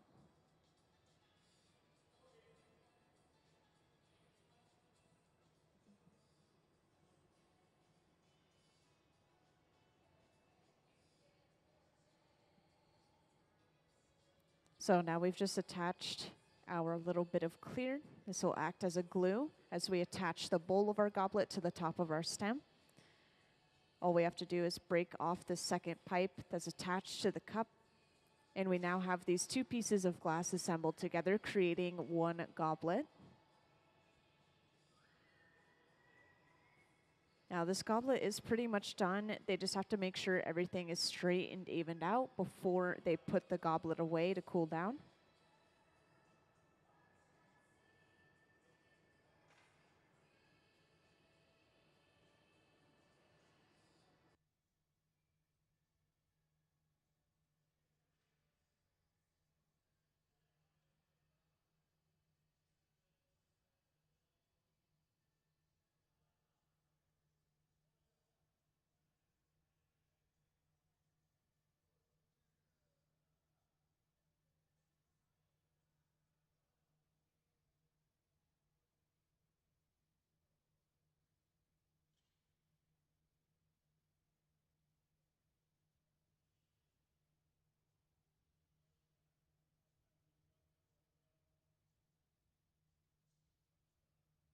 And to break this goblet off, they just apply a little bit of water to that connecting point and then tap it off onto a heated fork. And it looks like that was a successful break. So this is carried over to the annealer where it's going to rest at least overnight and cool down very slowly so it doesn't break from thermal shock. So we won't see that piece until tomorrow. And let's give them a round of applause for their first goblet of the day.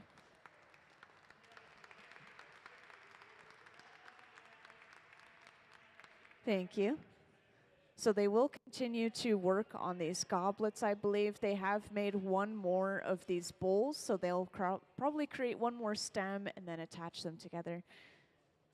So if you want to see that process again, stick around.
And my mistake, guys, it looks like they are starting on another bowl, which once again is that drinking portion of our goblet.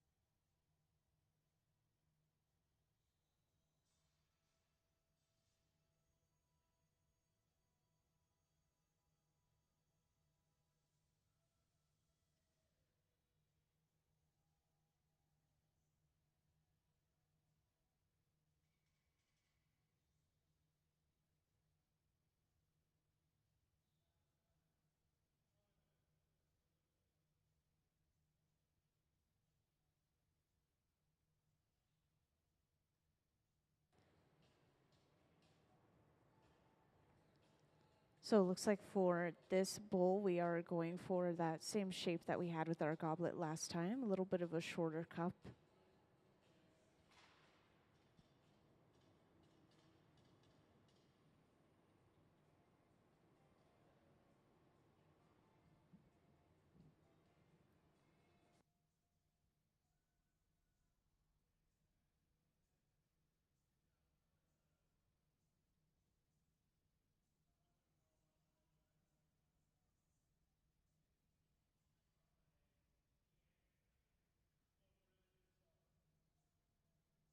And to flatten the bottom of pretty much any of our pieces, we'll always go in with a wooden paddle.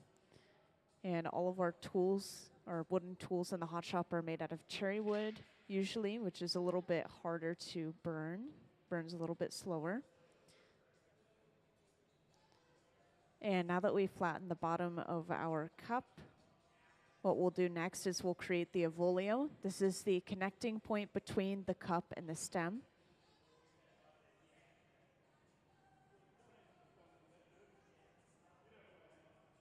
And to create the avolio, we just take 2 bits of clear glass. So this is our first half of the avolio.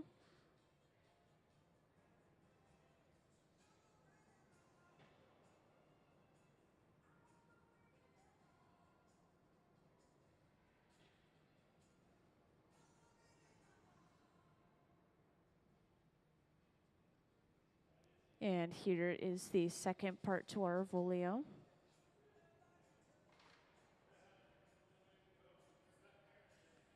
And could I have the anatomy of a goblet diagram again, please? So just to point out, once again, for anyone that hasn't seen it up on the screen, we have a diagram of our goblets here. So we are currently working on the bowl, and we just created the avolio, which is this little connecting point between the stem and the bowl. And that gives you guys an idea of that shape. I know it's kind of hard to see it from certain angles.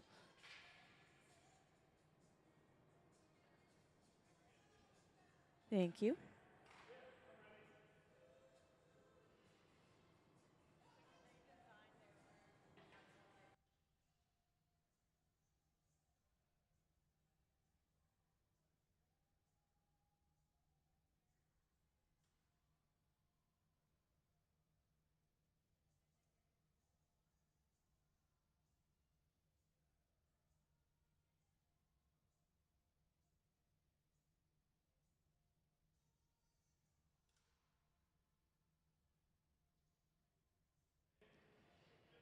And that was a pretty quick process right there, but they just wrapped a bit of clear glass around the base of the cup, and they used a tool to run over it, and this just gave us little ridges all the way around that fresh bit of glass that they applied.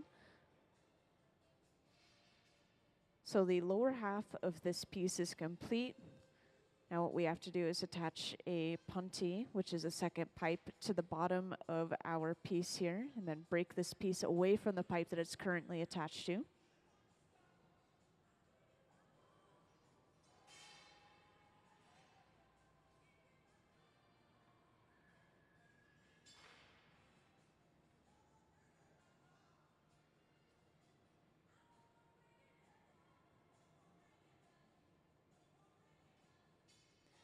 So now that punty has just been brought over, and this is attached right to the center of the bottom of our volio.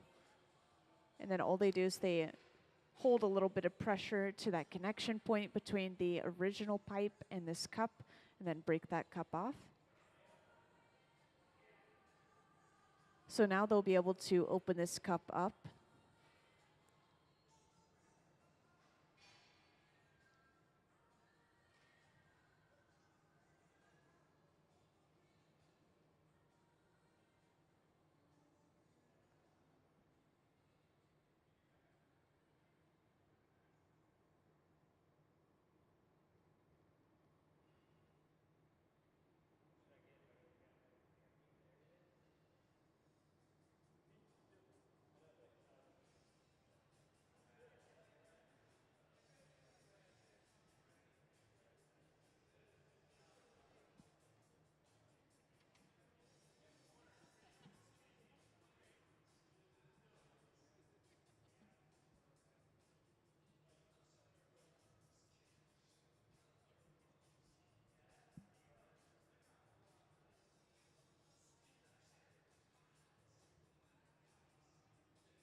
And after heating up the front of this piece, they'll go in with a pair of tweezers and just pull some of that excess glass away before trimming all of that excess glass off. And this should leave us with straight, even walls and a really thin, even opening.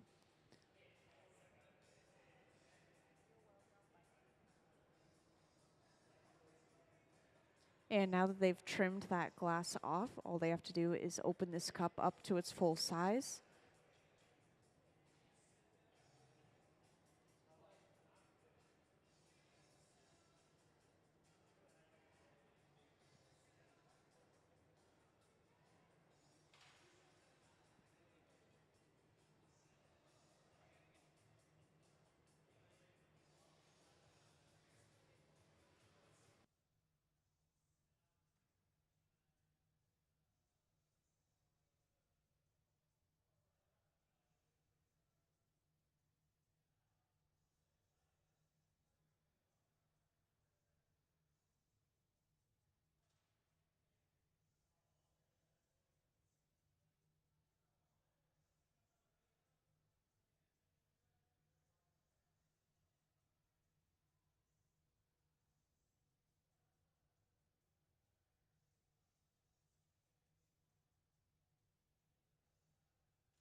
So now they'll get ready to break this cup off and set it aside.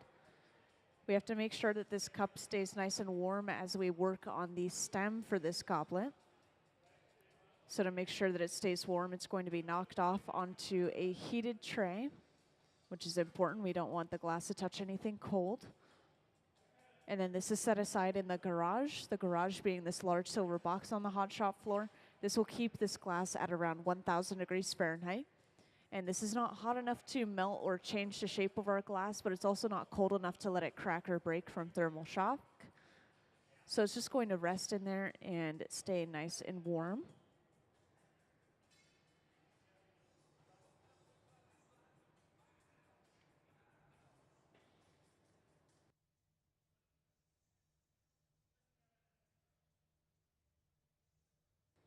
So now we'll put together that cup that we just created. And this is all going to start with the optic ball, which is the very top of the stem. And we are continuing to use all clear for this entire project. So this is just going to remain a clear bubble.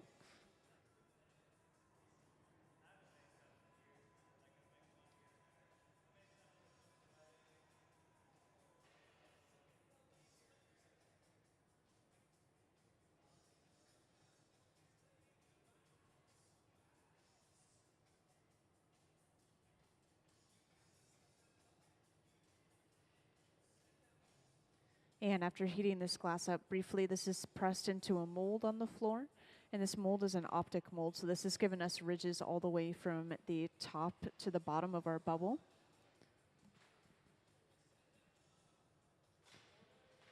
And since this glass is pressed into an optic mold, that has given this little part of the stem the name optic ball. And to create the ball, they just inflate the glass into a little bit of a spherical shape. And it still maintained those ridges that we applied in the very beginning.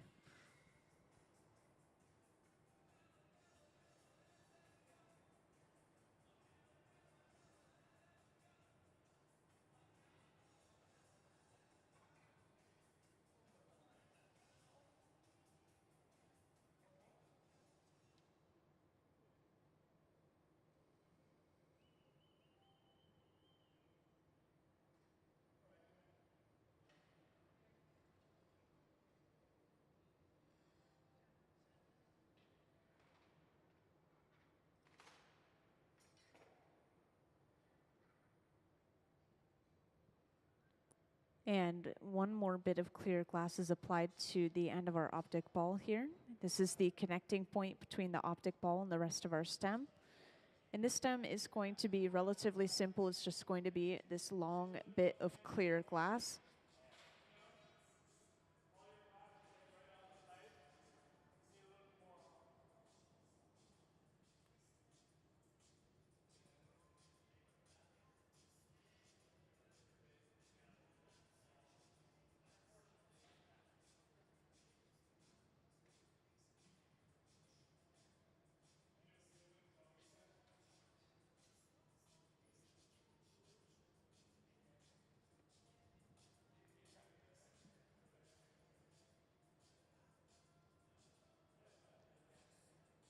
So right here, they're just attaching a solid bit of clear to that connecting point.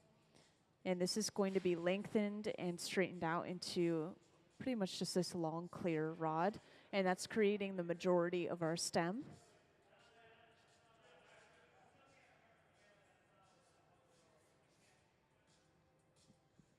And once again, this glass is solid, this little bit that they just attached.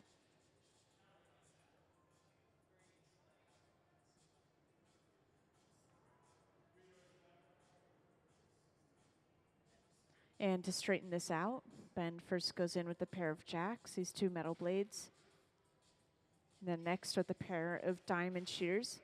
And these diamond shears are really helpful. You saw how those blades came together and created that diamond shape. So we can hold onto the glass and use the glass as almost a handle to stretch the glass itself.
And we are getting relatively close to finishing the stem itself. Our next step is going to be adding a bit of glass at the end of the stem here, and then creating and finishing off the foot for this goblet.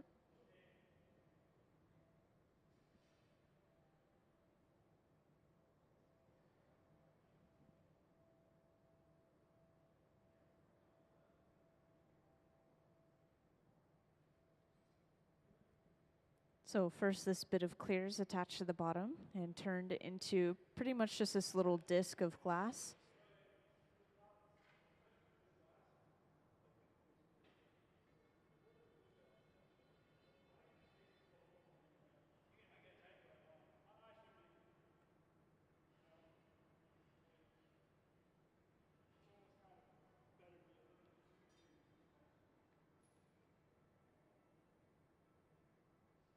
And to make sure that this small disc is perfectly round and flat, they kind of press it in between or sandwich it between the jacks in a wooden paddle. And a small clear bubble is created by Gabe over on the left here. This is going to be dropped onto the bottom of the stem to create our foot. So this is specifically a blown foot.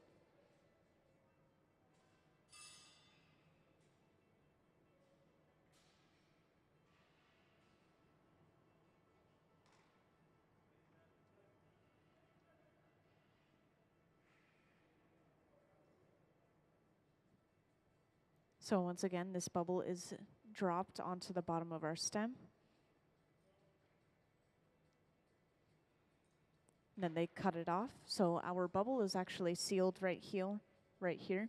And we need to open it up to be able to turn it into that foot.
And since we are working on goblets, I am going to bring up the topic of Goblet Week. We actually have an entire week of goblet making coming up in 2 weeks, I believe, from now.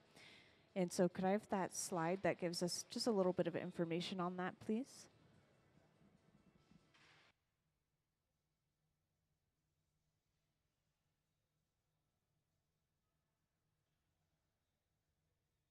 The slide on the Goblet Week, please.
Well, since I don't have the slide up on the screen, I'll just talk about the event a little bit itself. So each day it will be highlighting a completely different artist. Each of these artists are great at individually creating various kinds of goblets, kind of like what we're making today. And once again, this is going on for a whole week. I believe that there's some special events kind of sprinkled in there as well. At the end of the week, there will be some special artist talks.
So once again, after creating any piece of glass, this is set aside in the garage, or sorry, the annealer. This is going to keep it nice and warm at around 950 degrees Fahrenheit, and then with the press of a button, everything inside of there will cool down all at once. And I believe that this was the last item that we were making before our lunch break. So we will be back in about 1 hour from now. If anyone has any final questions, please grab my attention. And if not, then we'll see you later.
Hi, everyone, and welcome to the Hot Shop here at the Museum of Glass. My name is Emily.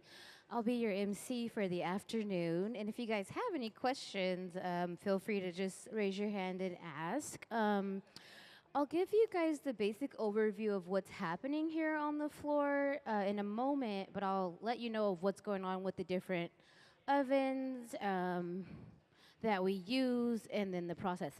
So, everything that we do starts here in the furnace, which is the large ceramic tank there with the black door on it. There's one furnace to my right and one to my left. We dip into the furnace, and dipping into the furnace is like dipping into a jar of honey. So as we rotate that stainless steel rod, it will adhere to the pipe. The furnace is about 2,100 degrees. It's full of about 1,000 pounds of molten hot glass, and it runs 24 hours a day, 7 days a week. So after we blow into the end, after we gather, we'll blow into the end of that blowpipe, which will create a bubble similar to the shape of a balloon. And so Gabe is blowing. This is a fast forward narration, but they're blowing, as you can see now. And then we'll go back in and out of the reheating chamber. And there's no glass inside of the glory hole. There's only heat. So this is a fire break lined oven that's about 2,300 degrees. Everything's powered by natural gas and forced air.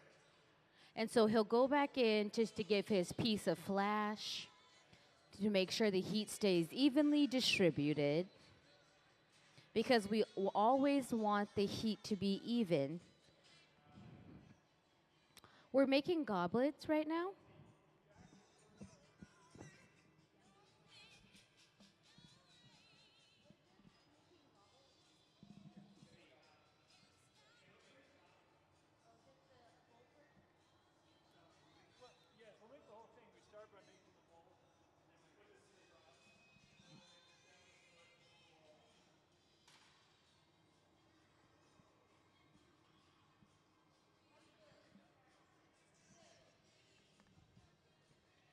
Can we please see the glory hole diagram?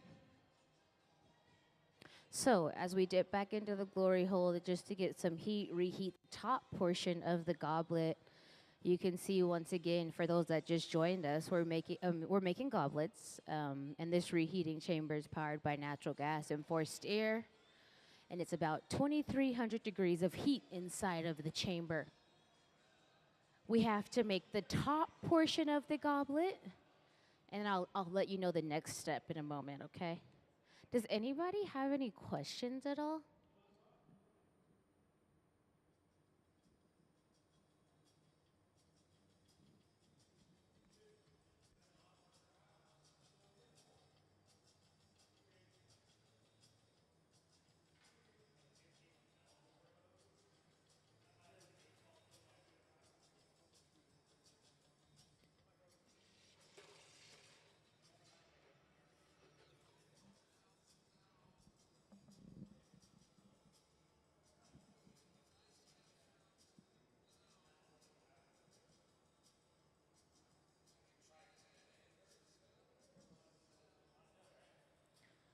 So Gabe will bring over a little bit of glue, which will act as a button to protect the bottom of the bowl when we punty it up to transfer it off of this initial pipe.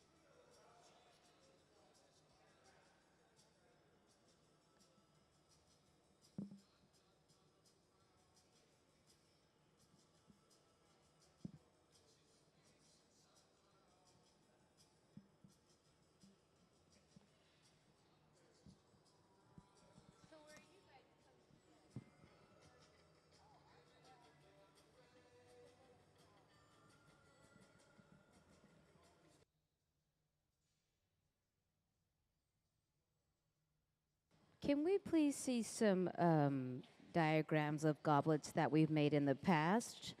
Next week will be Goblet Week, or I'm sorry, I think the 17th, the week of the 17th here at Museum of Glass, we will be having a Goblet Week.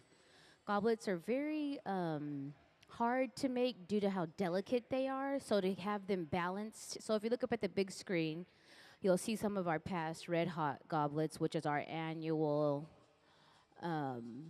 gala that we have here at Museum of Glass, which raises about 50% of our operating funds. And so if you're interested, you can join us for Red Hot and be able to purchase a decanter and a goblet set. That's in September. But these are some past goblets that have been designed and made by the Hot Shop team for Red Hot.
And now we'll transfer it off the initial blowpipe to work on the opposite side. And so Trenton will align himself.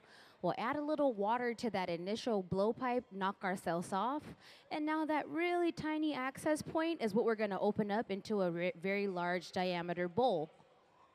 We call it a bowl. It's the bowl portion of the goblet, but it is like where you sip from, so the cup. Can we see the goblet illustration?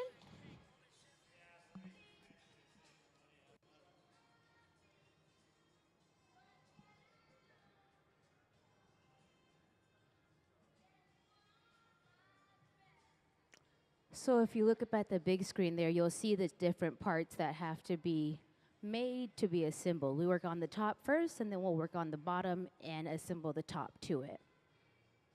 Welcome, you guys that just showed up. Welcome to the Hot Shop. We are making goblets.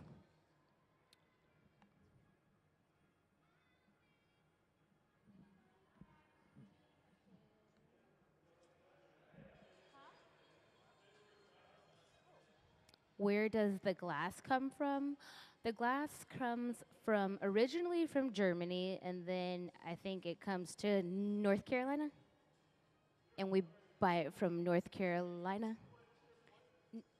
Spruce pine batch is where we get it from. And then what happens is as we take the glass out of the furnace, we have to recharge it. And that's a process known as charging the furnace, and that's how we refill the furnaces. But we can watch that at a different time.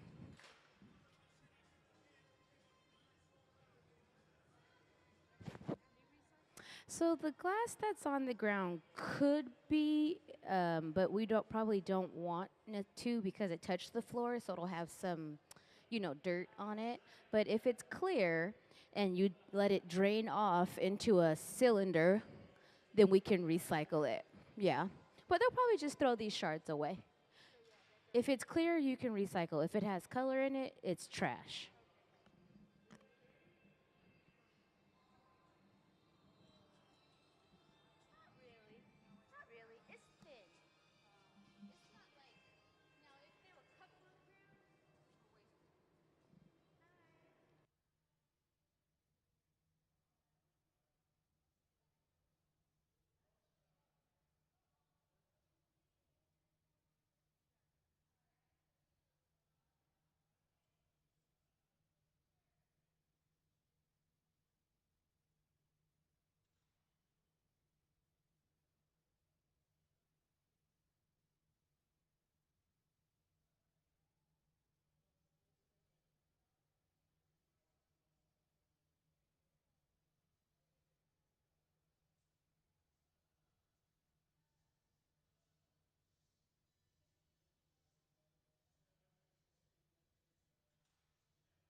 So now we'll tap it off and then we're going to park it in the garage. The garage is an oven where pieces can be placed and they'll be held at a steady temperature, high enough to hold it but not hot enough to melt it. And so that way we'll be able to pick it up in a moment and rework it onto the bottom of the goblet.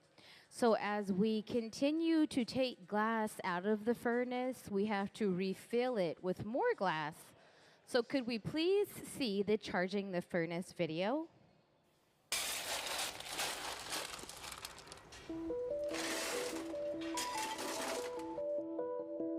Charging the furnace is what we call filling the furnace up with glass. Glass cullet is washed clean and loaded into tubes for filling. Here at the museum, we don't use recycled bottles. Instead, we melt cullet that has been specifically designed to make blown glass art. The primary ingredient in glass is silica sand, or silicon dioxide. The other two main ingredients are soda, or sodium oxide, which lowers the melting temperature, and lime, or calcium oxide, the stabilizer. Once the cullet is loaded into the 2300 degree furnace, a rake is used to level the glass for even melting. The furnaces at the Museum of Glass hold approximately 1,000 pounds of clear molten glass and run continuously 24 hours a day, 7 days a week.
It's really important that we use our tools. These are the jacks for carving in a line of tension. This is a reference point. It's known as the jack line. It indicates the end of the piece, the end of the pipe and the beginning of the piece. And this is how we detach ourselves from the beginning of the process to be able to finish the piece. Can we please see some of our past goblets and decanters? Today in the hot shop, we are making goblets. So the goblets will be on the image, it'll be on the left side, of course. We're making goblets just to get some practice. We will have a goblet week with featuring different artists towards the middle of the month.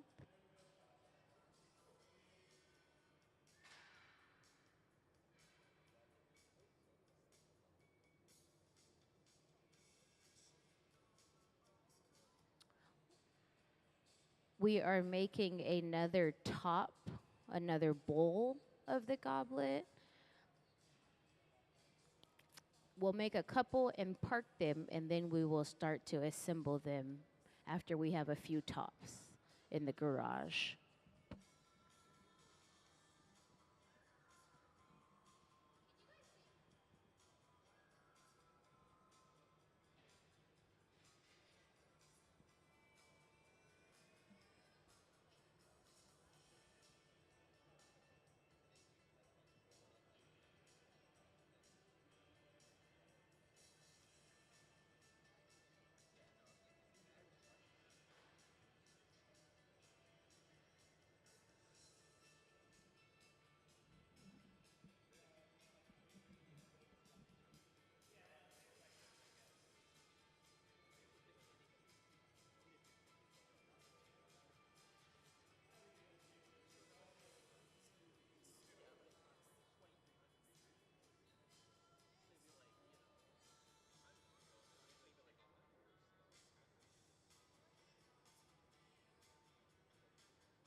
So we'll roll after the line is being placed, the hot glass is being placed, which will give us a really pretty design of just low and high points.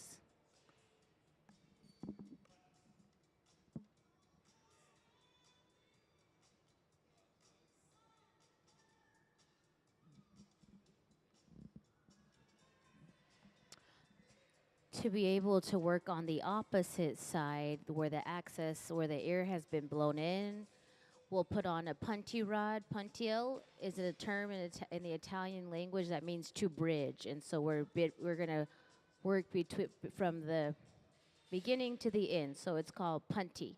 So down here they talk to each other, and I don't think you guys can hear it over the sound and the music.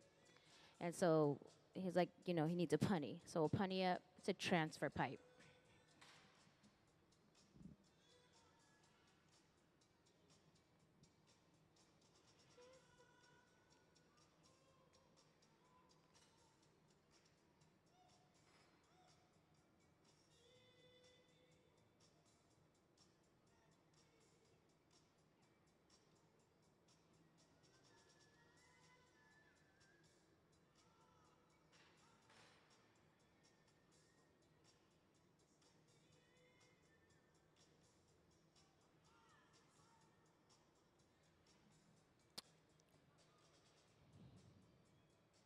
So as he centers himself on that pipe, he will then start to open up that small little hole with his jacks.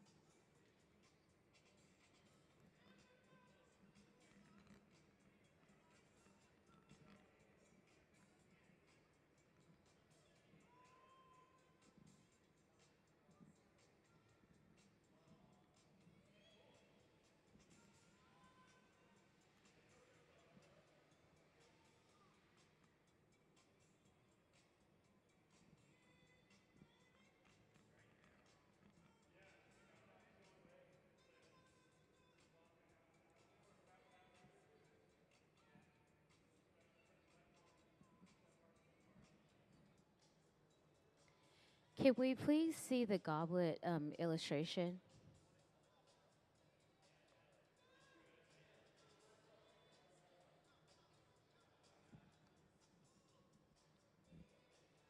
Right now we're working on the bowl. It has a volio on it. We may or may not do an optic ball. We always have the disc, and then we'll do the stem and the foot next, and we'll attach the bowl with whatever couple parts are in the middle. It always changes. It's up to whatever, like, what they want to do while they're designing. Thank you.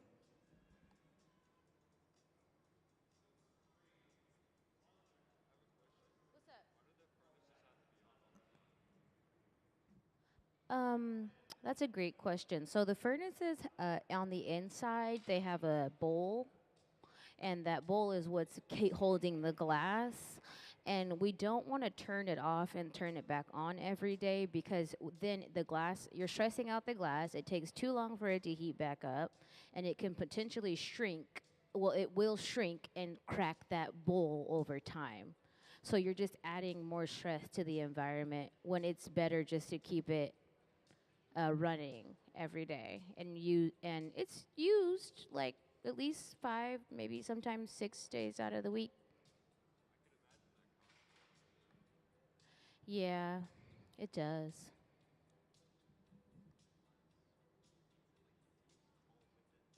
Hopefully, if we make enough work, we can balance the budget.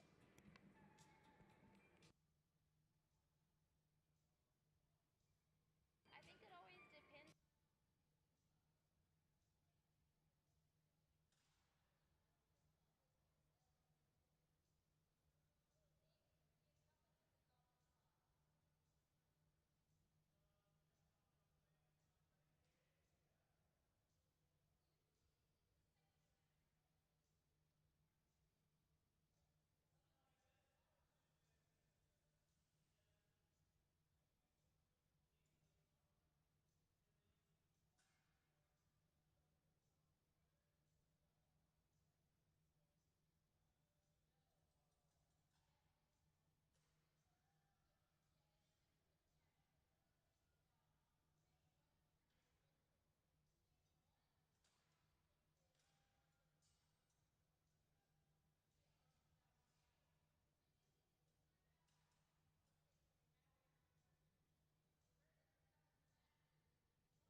So we dip the glass into the optic mold, which will basically cool that outer layer skin. So it'll have those permanent up and low and high points, which is what that optic up ball looks like. He'll blow into it. We'll create a little ball, and we'll probably put the stem on top of this, and then the foot.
We've added the stem, and the next, the foot is a pretty cool application. We'll blow a little bubble of clear glass and then blow a bubble onto the end of the stem, which will make for a very weightless foot.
We'll blow just a little bit of air into the bottom of the foot and then snip it off. Now we'll clean up the end and open up the foot.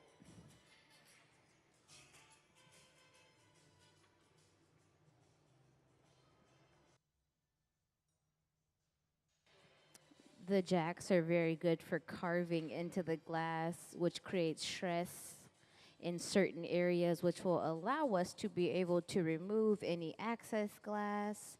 All tools that we use in glass blowing are designed and made specifically for glass blowing. Those shears are diamond shears, and so they, as you close them, it'll give you a nice 360 cut. And then we knock it off, and now there's a little tiny access point that we're going to open up and spread out into a foot.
So now we'll attach the puntee, break ourselves off, and then we'll bring the bowl over and put the bowl on top of the stem.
A little bit of glue, and then we will align ourselves onto the cup, onto the top of the stem, knock ourselves off, and then we'll put it away into the oven.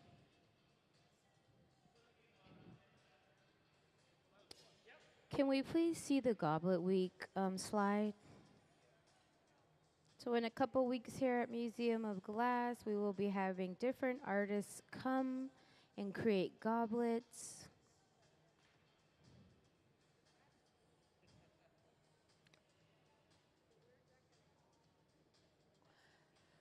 So as you can see on the right side of the shop here, Trenton is getting the door ready. Inside of this black box is where we place items to be able to cool down over a steady period of time until it reaches room temperature again. We have to do that to prevent thermal shock. We cannot let glass cool in the natural environment because the inner layers and the outer layers will crack when they meet eventually. All right, let's give them a round of applause. Clap it up into the oven, and we're going to do it all again in just a moment. I have a question about how does a jellyfish get into the glass?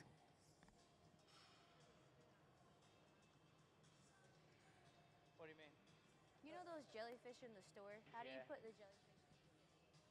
You don't really put it into the paperweight, you just make it look like there's one in there. So it's just like little stringers with legs. And then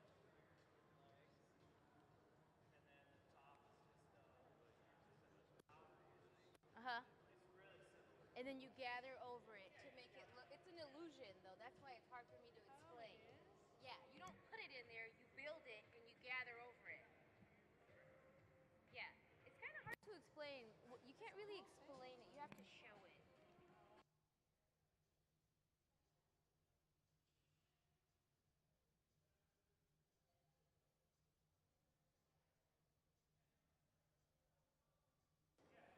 So we'll do it all again in just a moment. We're making goblets for Goblet Week. Goblet Week's in about 2 weeks here at the Hot Shop. We'll have different artists come in and blow with the Hot Shop team. Can we please see some past goblets and decanters?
We'll add a little bit of glass. It'll act as a bit of glue to help secure the next piece.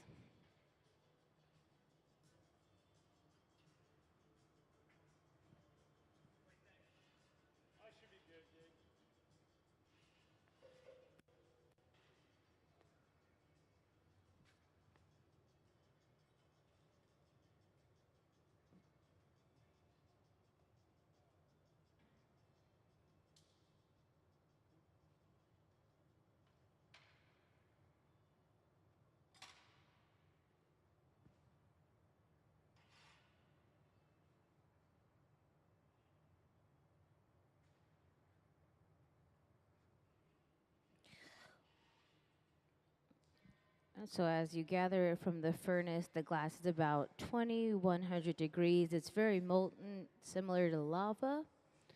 And as you can see, Gabe blew into the end of that pipe and he created a bubble. This bubble is tiny. It'll be the foot of this goblet. And we blow out the foot portion because it's better to have a hollow than a solid foot for weight, just to help with the weight. Less weight is better.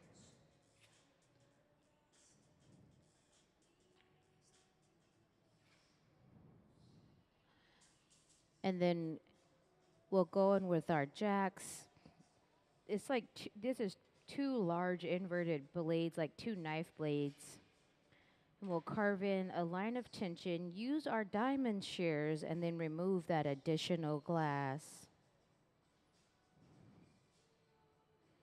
Just a little tap, and that small access point is what we're going to heat up and then open it up slowly. As we spin it out, it'll become a perfect foot, and then we'll be able to remove ourselves from this blowpipe, or from this pipe, and put on the top of the goblet, which is the cup, the bowl portion.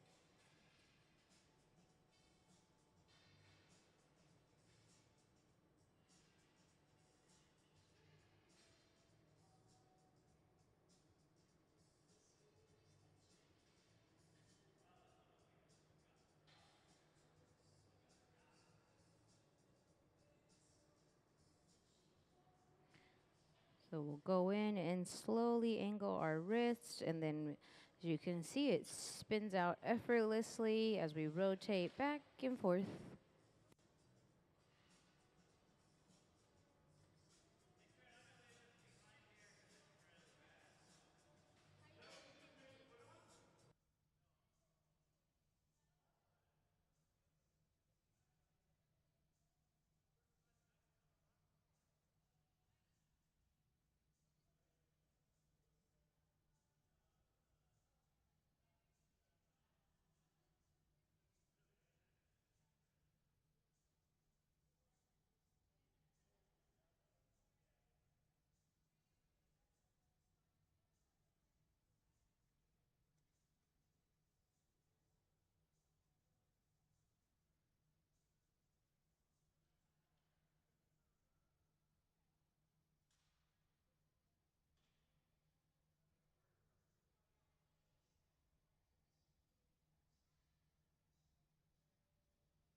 So we'll attach that additional rod to the bottom, tap it off, and then now we'll bring over the top, the cup portion of the goblet.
So now we'll put a little bit of water on the back of that pipe, knock it off the pipe, and then put it into the annealing oven where it'll ramp down over time to cool down. Let's give them a round of applause for all their hard work. Welcome to the Hot Shop for those of you who are just joining us. We are making goblets today, and so there's a couple different steps we have to take. We make the top, we hold the top in the garage, then we build the bottom. After we build the bottom, we then reattach the top we attach the top. Can we please see some of the past decanters and goblets?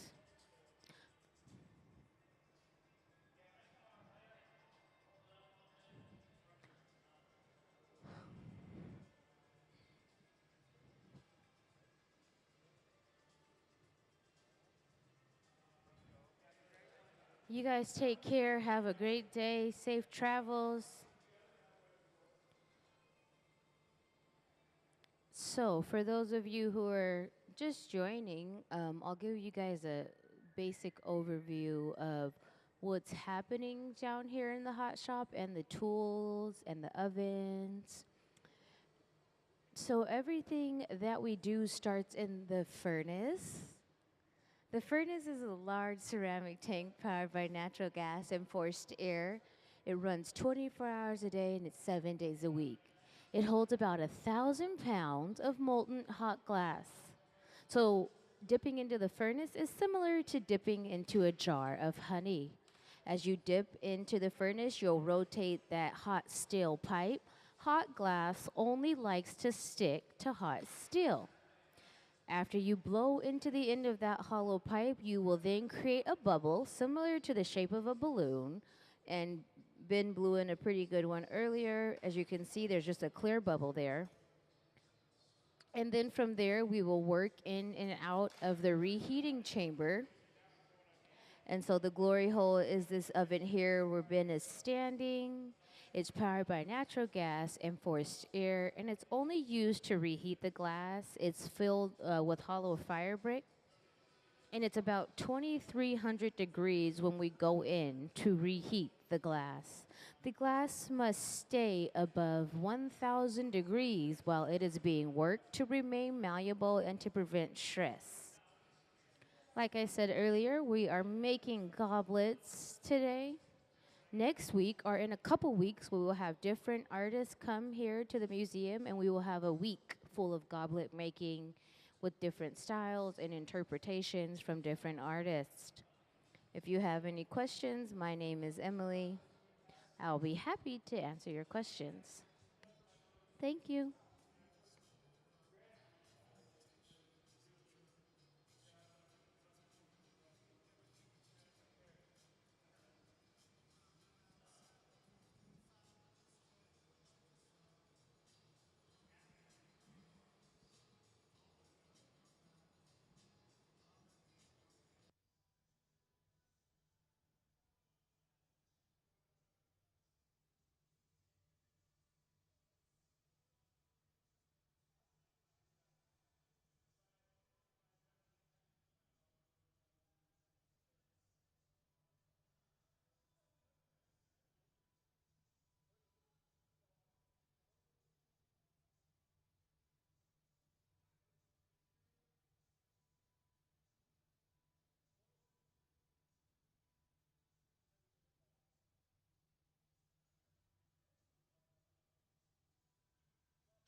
So now that we've built the cup portion of the goblet, we will knock it off and place it into the garage. And this is an oven that is hot enough to keep it from cracking, but cool enough to keep it from melting.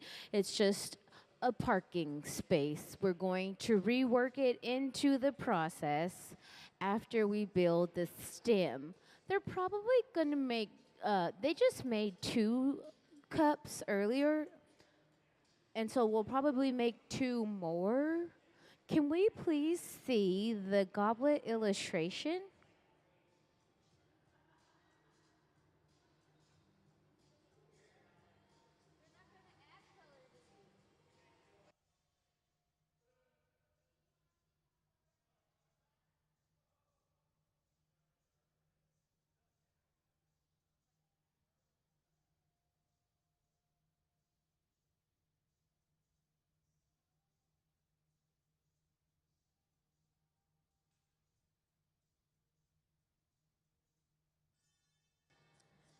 Thank you. So today we won't do any color application, but color is added to glass in many different ways. Color is added by solid application, choppy application. You can also have patterns which have color inside of them. But today we're just blowing clear glass. Can we please see the color overlay video to understand how color is applied to glass? The color in glass comes from adding various materials to the mixture of raw ingredients called batch. Most of the colorants are compounds containing some kind of metal. For example, adding cobalt to clear glass creates a deep blue. Tin and antimony can be used to create white glass, and gold chloride can produce a rich red or pink-colored glass. Colored glass is melted in furnaces, just like clear glass, and then is usually rolled into bars for storage and easy application. In order to apply color bar to a bubble, we first need to preheat the color to approximately 950 or 1000 degrees Fahrenheit in a color oven or garage. Once warm, the color is then picked up on the end of a punty rod using a little bit of clear glass as a support. The color is then heated in the 2300 degree glory hole to soften it and make it malleable, while another artist creates a small bubble of clear glass on a blowpipe. Once warm, the color is dropped over the clear bubble, and then using a variety of hand tools or the steel marver, the color is rolled back over the clear in an even layer. This process is called dropping color, or creating a color overlay. Depending on the project, that bubble is then usually gathered over with clear glass and blown into the final form.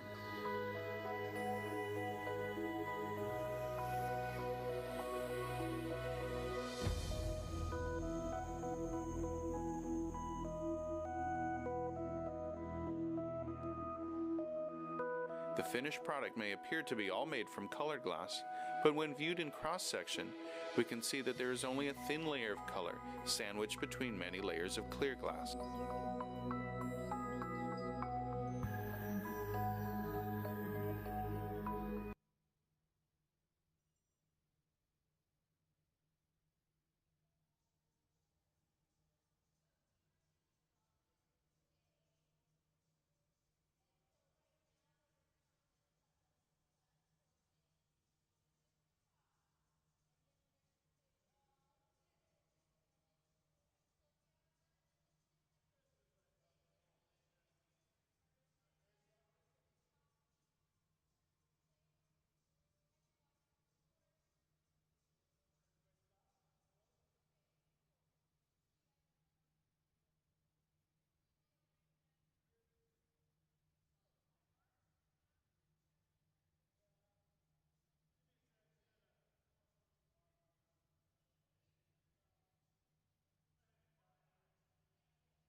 It definitely takes a village to make glass because everything is very time sensitive from application to shaping.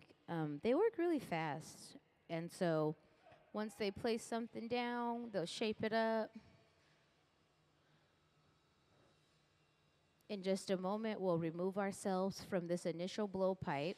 We'll attach ourselves with a transfer rod. It's known as a punty. We'll attach ourselves with a transfer rod, and then we'll remove ourselves from the initial blowpipe to work on the opposite side of the cup.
So as we go in with our jacks and we slowly slant the hand up, it'll help open up that access point.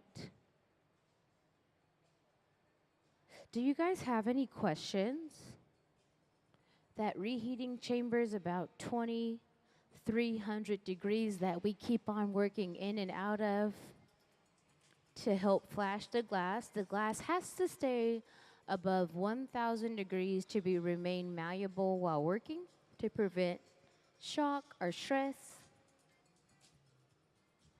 And we're gonna knock it off and then place it into the garage. The garage is hot enough to keep the top of the goblet tempered so we can rework it, but it's not hot enough to continue to melt the glass.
We are now working on the optic ball portion of the stem, and then we'll come in and add a little bit of glass, and then we will add more glass to function as the stem of the goblet.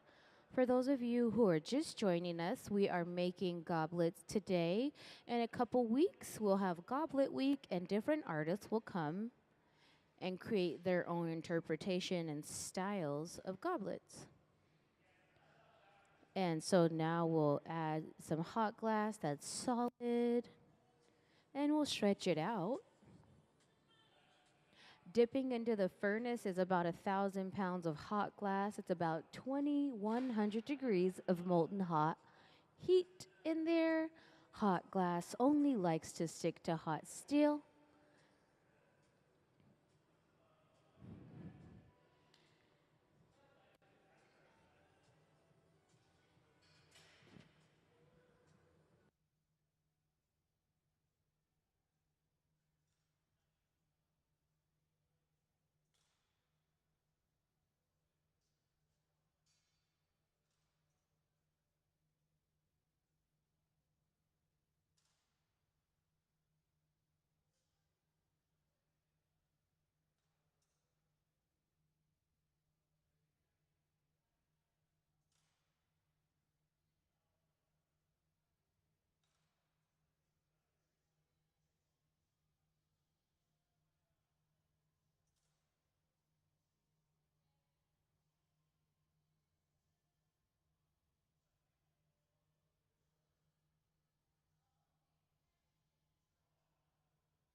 So as you can see, as you dip into the furnace and gather that molten hot glass, if you look at Gabe here in the black hat, he blows into the end of the pipe and he caps the pipe, which creates a bubble.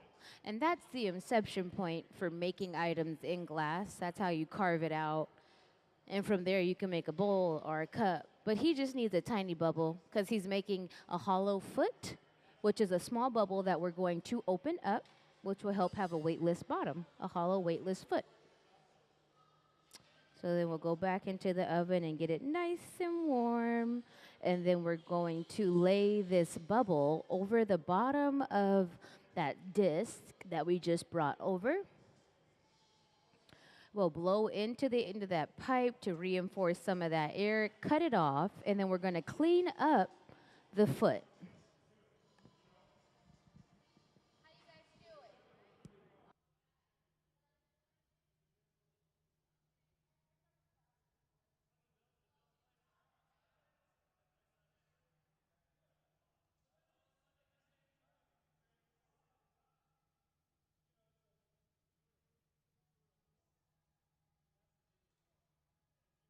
we will use those jacks to carve in. The jacks are like two knives, two inverted knives. And what they do is they carve into the glass, and you're able to help remove excess glass.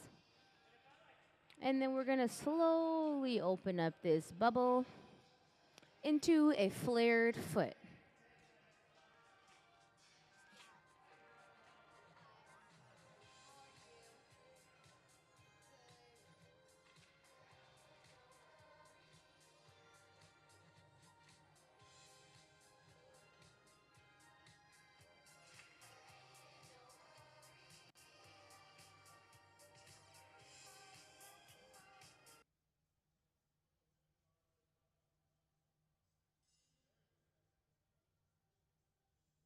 We'll go in with those jacks, and as you can see, as he rotates, he's also slowly opening his grip, and just like that, he spins out the foot.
And so as we transferred the bottom of the stem onto the additional pipe, now we'll be able to pick up the cup, the bowl portion, and place it on top of the stem, which will complete our goblet.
and we'll tap it off and then place it. Let's give them a round of applause. And then we'll place it in the annealing oven. It has to anneal down, so it has to cool down in an oven over time. And so tomorrow it'll be back to room temperature because you can't leave it in the open environment because the inner layers are hotter than the outer layers, and when they meet, they will crack. And so we will be making goblets for the rest of the afternoon. You guys are welcome to hang out with us. We're going to start all over again. We'll start the tops, park them, and then we'll work on the opposite side.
We'll add a little bit of glass, which will function as a disc, and then we'll bring over the stem again, a solid stem.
Can we please see some of the past goblets?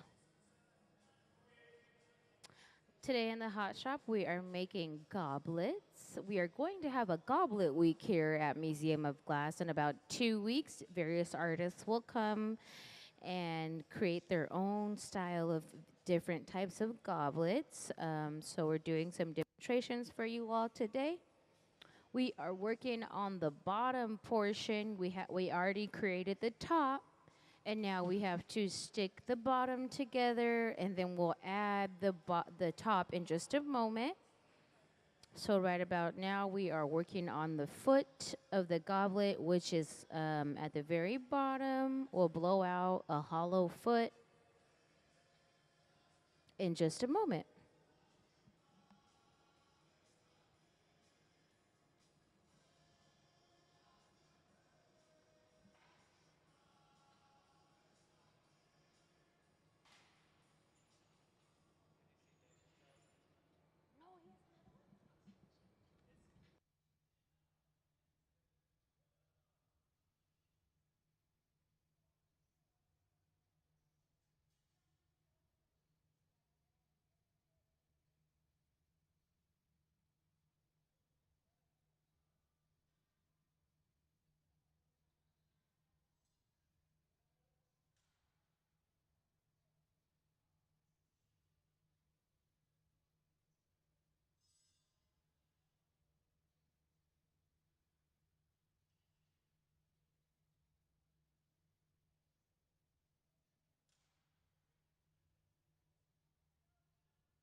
And we'll blow just a little bit into that pipe, and then we'll trim off the excess.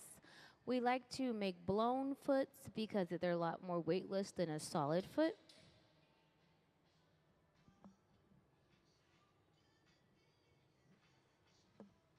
Welcome to the Hot Shop. We're making goblets.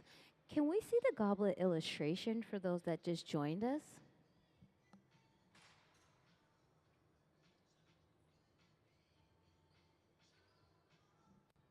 So right now we're at that bottom foot portion. We have the bowl inside of the garage where we'll reincorporate it in just a moment. We have added all the other parts in between.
We took the cup out of the garage and now we placed it onto the top of that optic ball.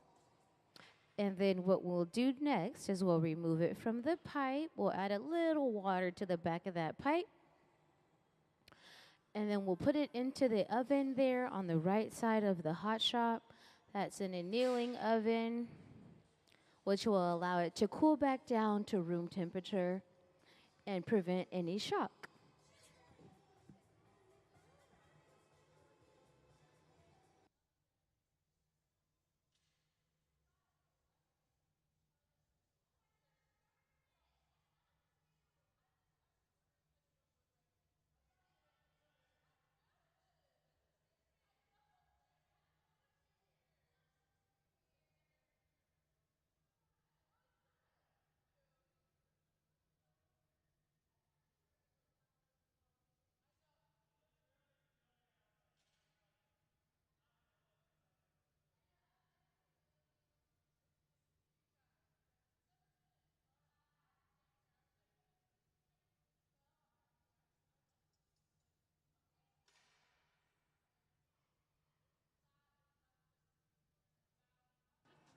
Into the oven where we'll box it up and then it'll cool down over time. Let's give them a hand for all their hard work.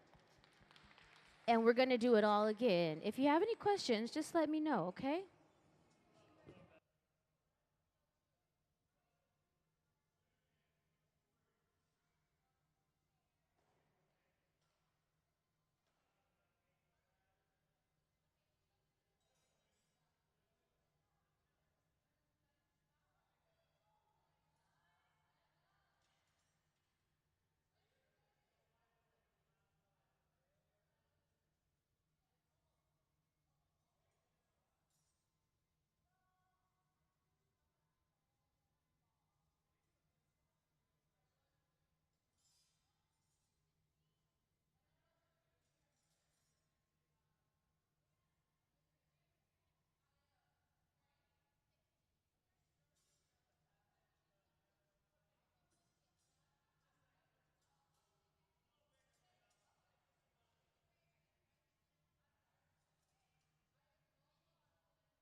So we're going to get started in just a moment again. We spent the second part of lunch making goblets. Can we please see the goblet diagram? I mean, the goblet, yeah, just all the past goblets from Red Hot for those that have just joined us. Welcome to the Museum of Glass, everyone. I'll let you guys know how everything functions in just a moment, and then they'll get started once they set up. Next, in a couple weeks, we'll be having Goblet Week here at the Museum of Glass. So different artists will come and work with us here on the hot shop floor and create their own interpretation of goblets. And so, like I said, in a moment, I'll let you know the overview, and then we'll get started, and I'll let you guys know the process.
So, one of our really cool programs located in the art alley is known as Kids Design Glass. And so, as we wait, how about we watch a really cool video?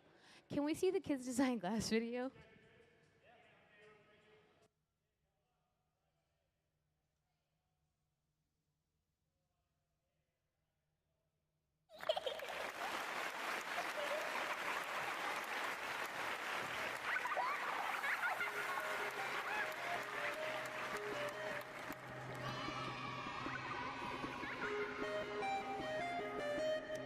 It's a baby monster.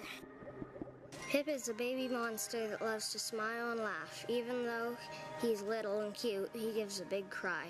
Also, Pip loves food, especially bananas. He will eat any speck of food in sight.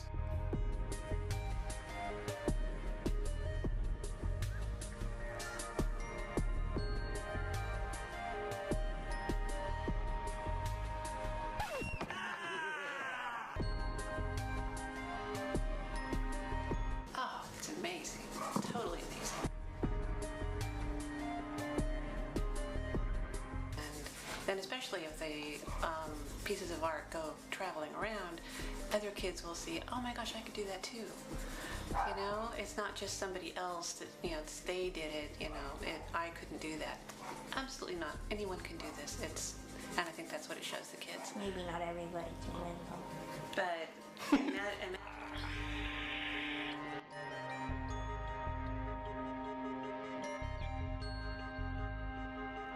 I think it's gonna stand up there with one of the coolest things that a museum has ever done. What is it? A cucumber all dressed up for a night on the town? That's pretty ridiculously funny. The funnest part about this project is how fresh the ideas are coming from the kids who they have no idea of glass blowing techniques. They don't care. Nobody saw this coming. We'd make one piece and it was given to the family. And then we realized, well, wait a second, there's something more here. We started to get more drawings, more interesting drawings, and it really kind of snowballed a little bit. Bacon Boy was special.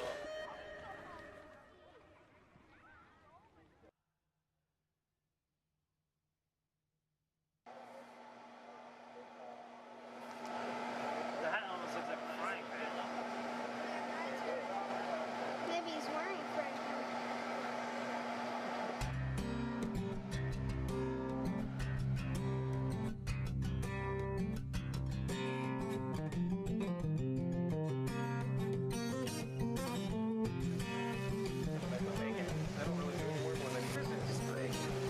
bacon, baby.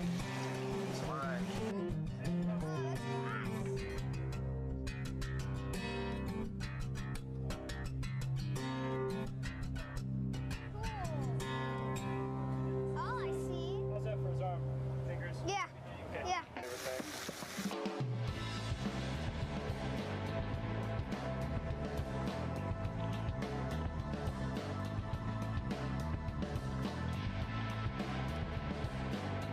I think it really brings it home and really shows that, you know, there's an artist in all of us, I think. So, and it's human nature to be creative.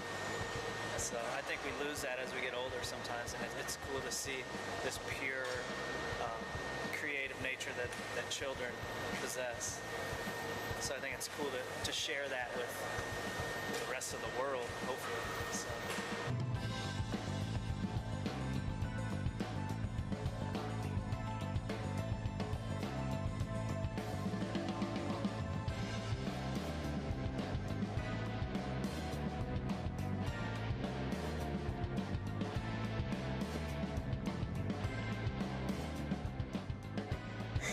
Thank you for supporting Kids Design Glass.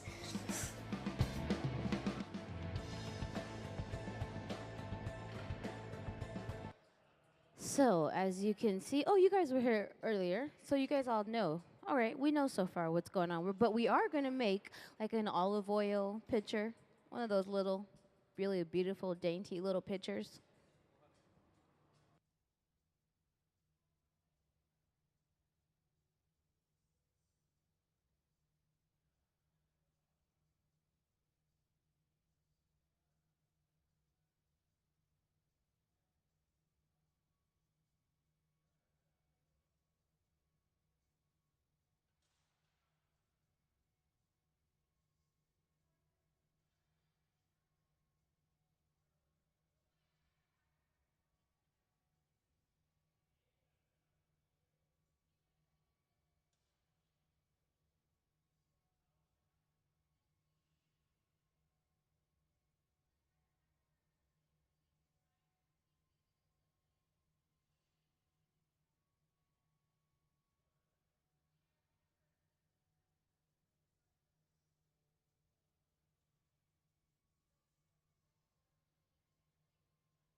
So Gabe said that these are known as ampolinas, and traditionally they were used to anoint people with holy water.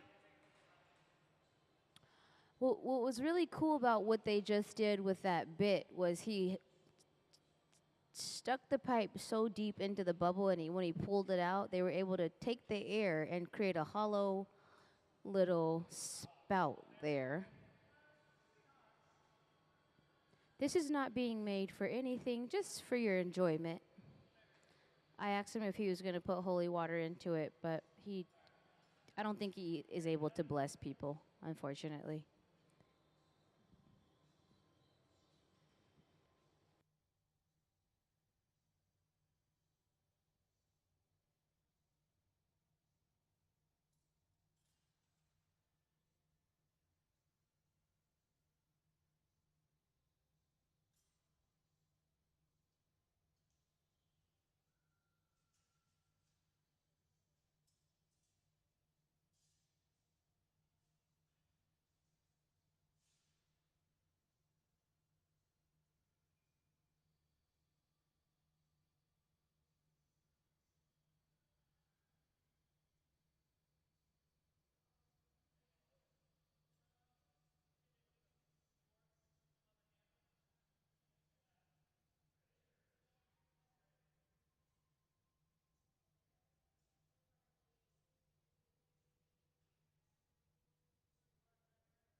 A little bit of water on the back of that pipe. Let's give them a round of applause. We can knock off due to shock and then into the oven where it'll cool down over a computerized system of time to prevent thermal shock. And we're going to do it all again. So for those of you who just joined us, welcome to the hot shop. I'll let you know what's going on in the different ovens, and here is where everything starts. We get a pipe because hot glass likes to stick to hot steel. And so we'll dip into the furnace. The furnace here is a large ceramic tank. It has about 1,000 pounds of molten hot glass. We have a furnace over there too, so they will dip into that furnace as well. Inside of the furnace, it's powered by natural gas and forced air. There's about 1,000 pounds of glass at about 2,100 degrees. As we rotate that steel pipe, we'll be able to gather and then blow into the pipe.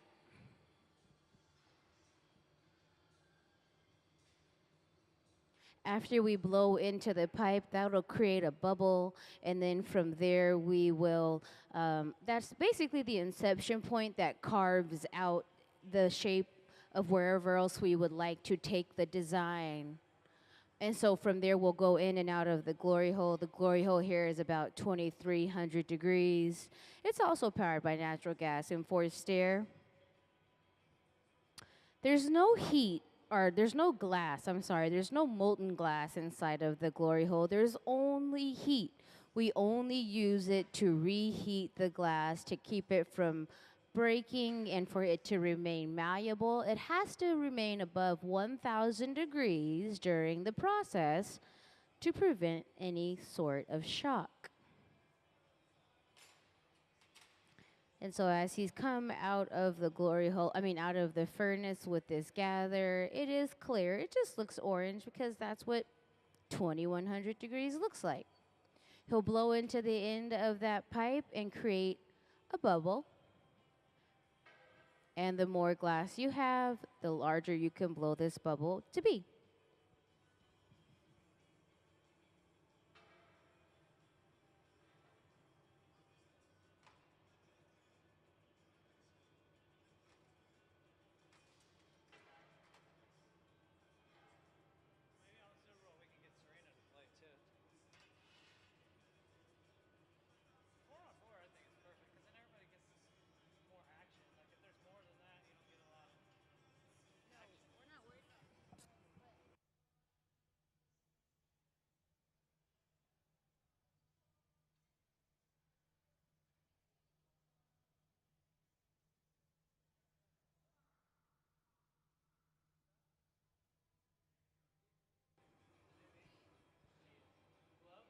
We'll go in and pull out that bubble, which creates the neckline of the bottle.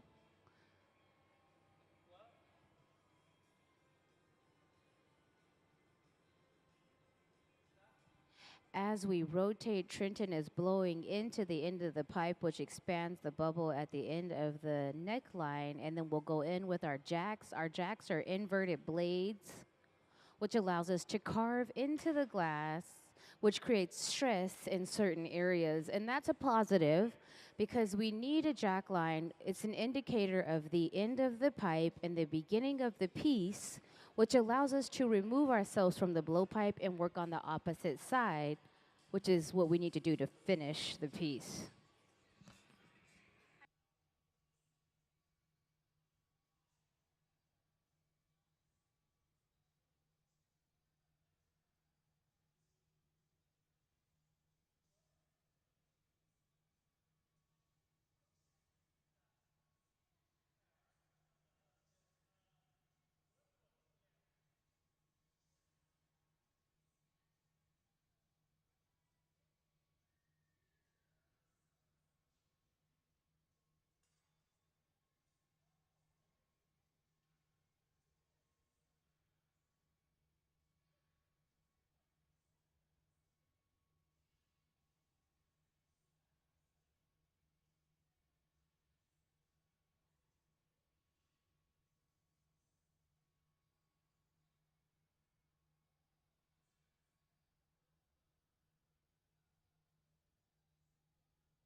So as we add that transfer bit, we'll be able to knock ourselves and remove ourselves with that carved in jack line, that carved in line of tension.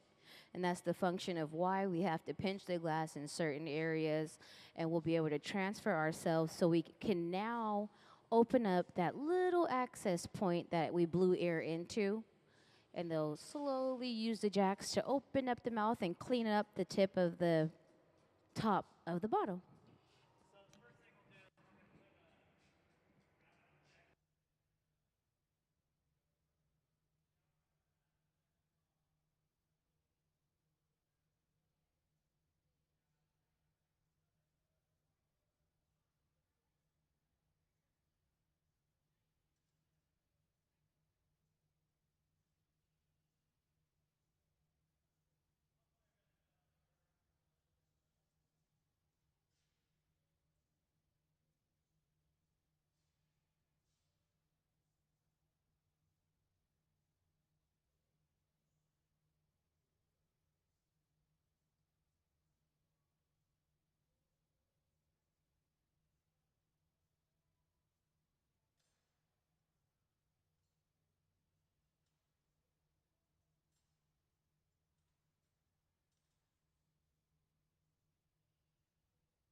So we're making a olive oil type pitcher. Gabe was saying like in a time before, they have a special name, but they were used for holy water. We made one earlier. Now we're making another one.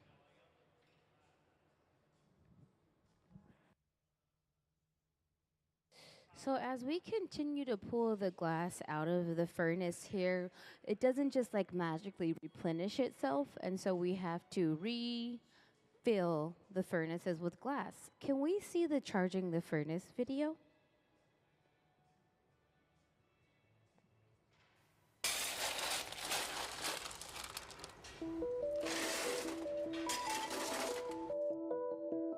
Charging the furnace is what we call filling the furnace up with glass. Glass cullet is washed clean and loaded into tubes for filling. Here at the museum, we don't use recycled bottles. Instead, we melt cullet that has been specifically designed to make blown glass art.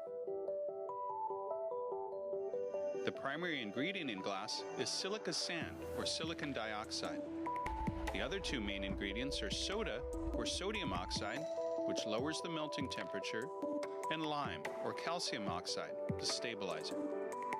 Once the cullet is loaded into the 2300-degree furnace, a rake is used to level the glass for even melting. The furnaces at the Museum of Glass hold approximately 1,000 pounds of clear molten glass and run continuously 24 hours a day, 7 days a week.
they only charge her $40 an hour. That's nothing. That's free. And I just give her. She won't let me go half. So she lets me give her $40.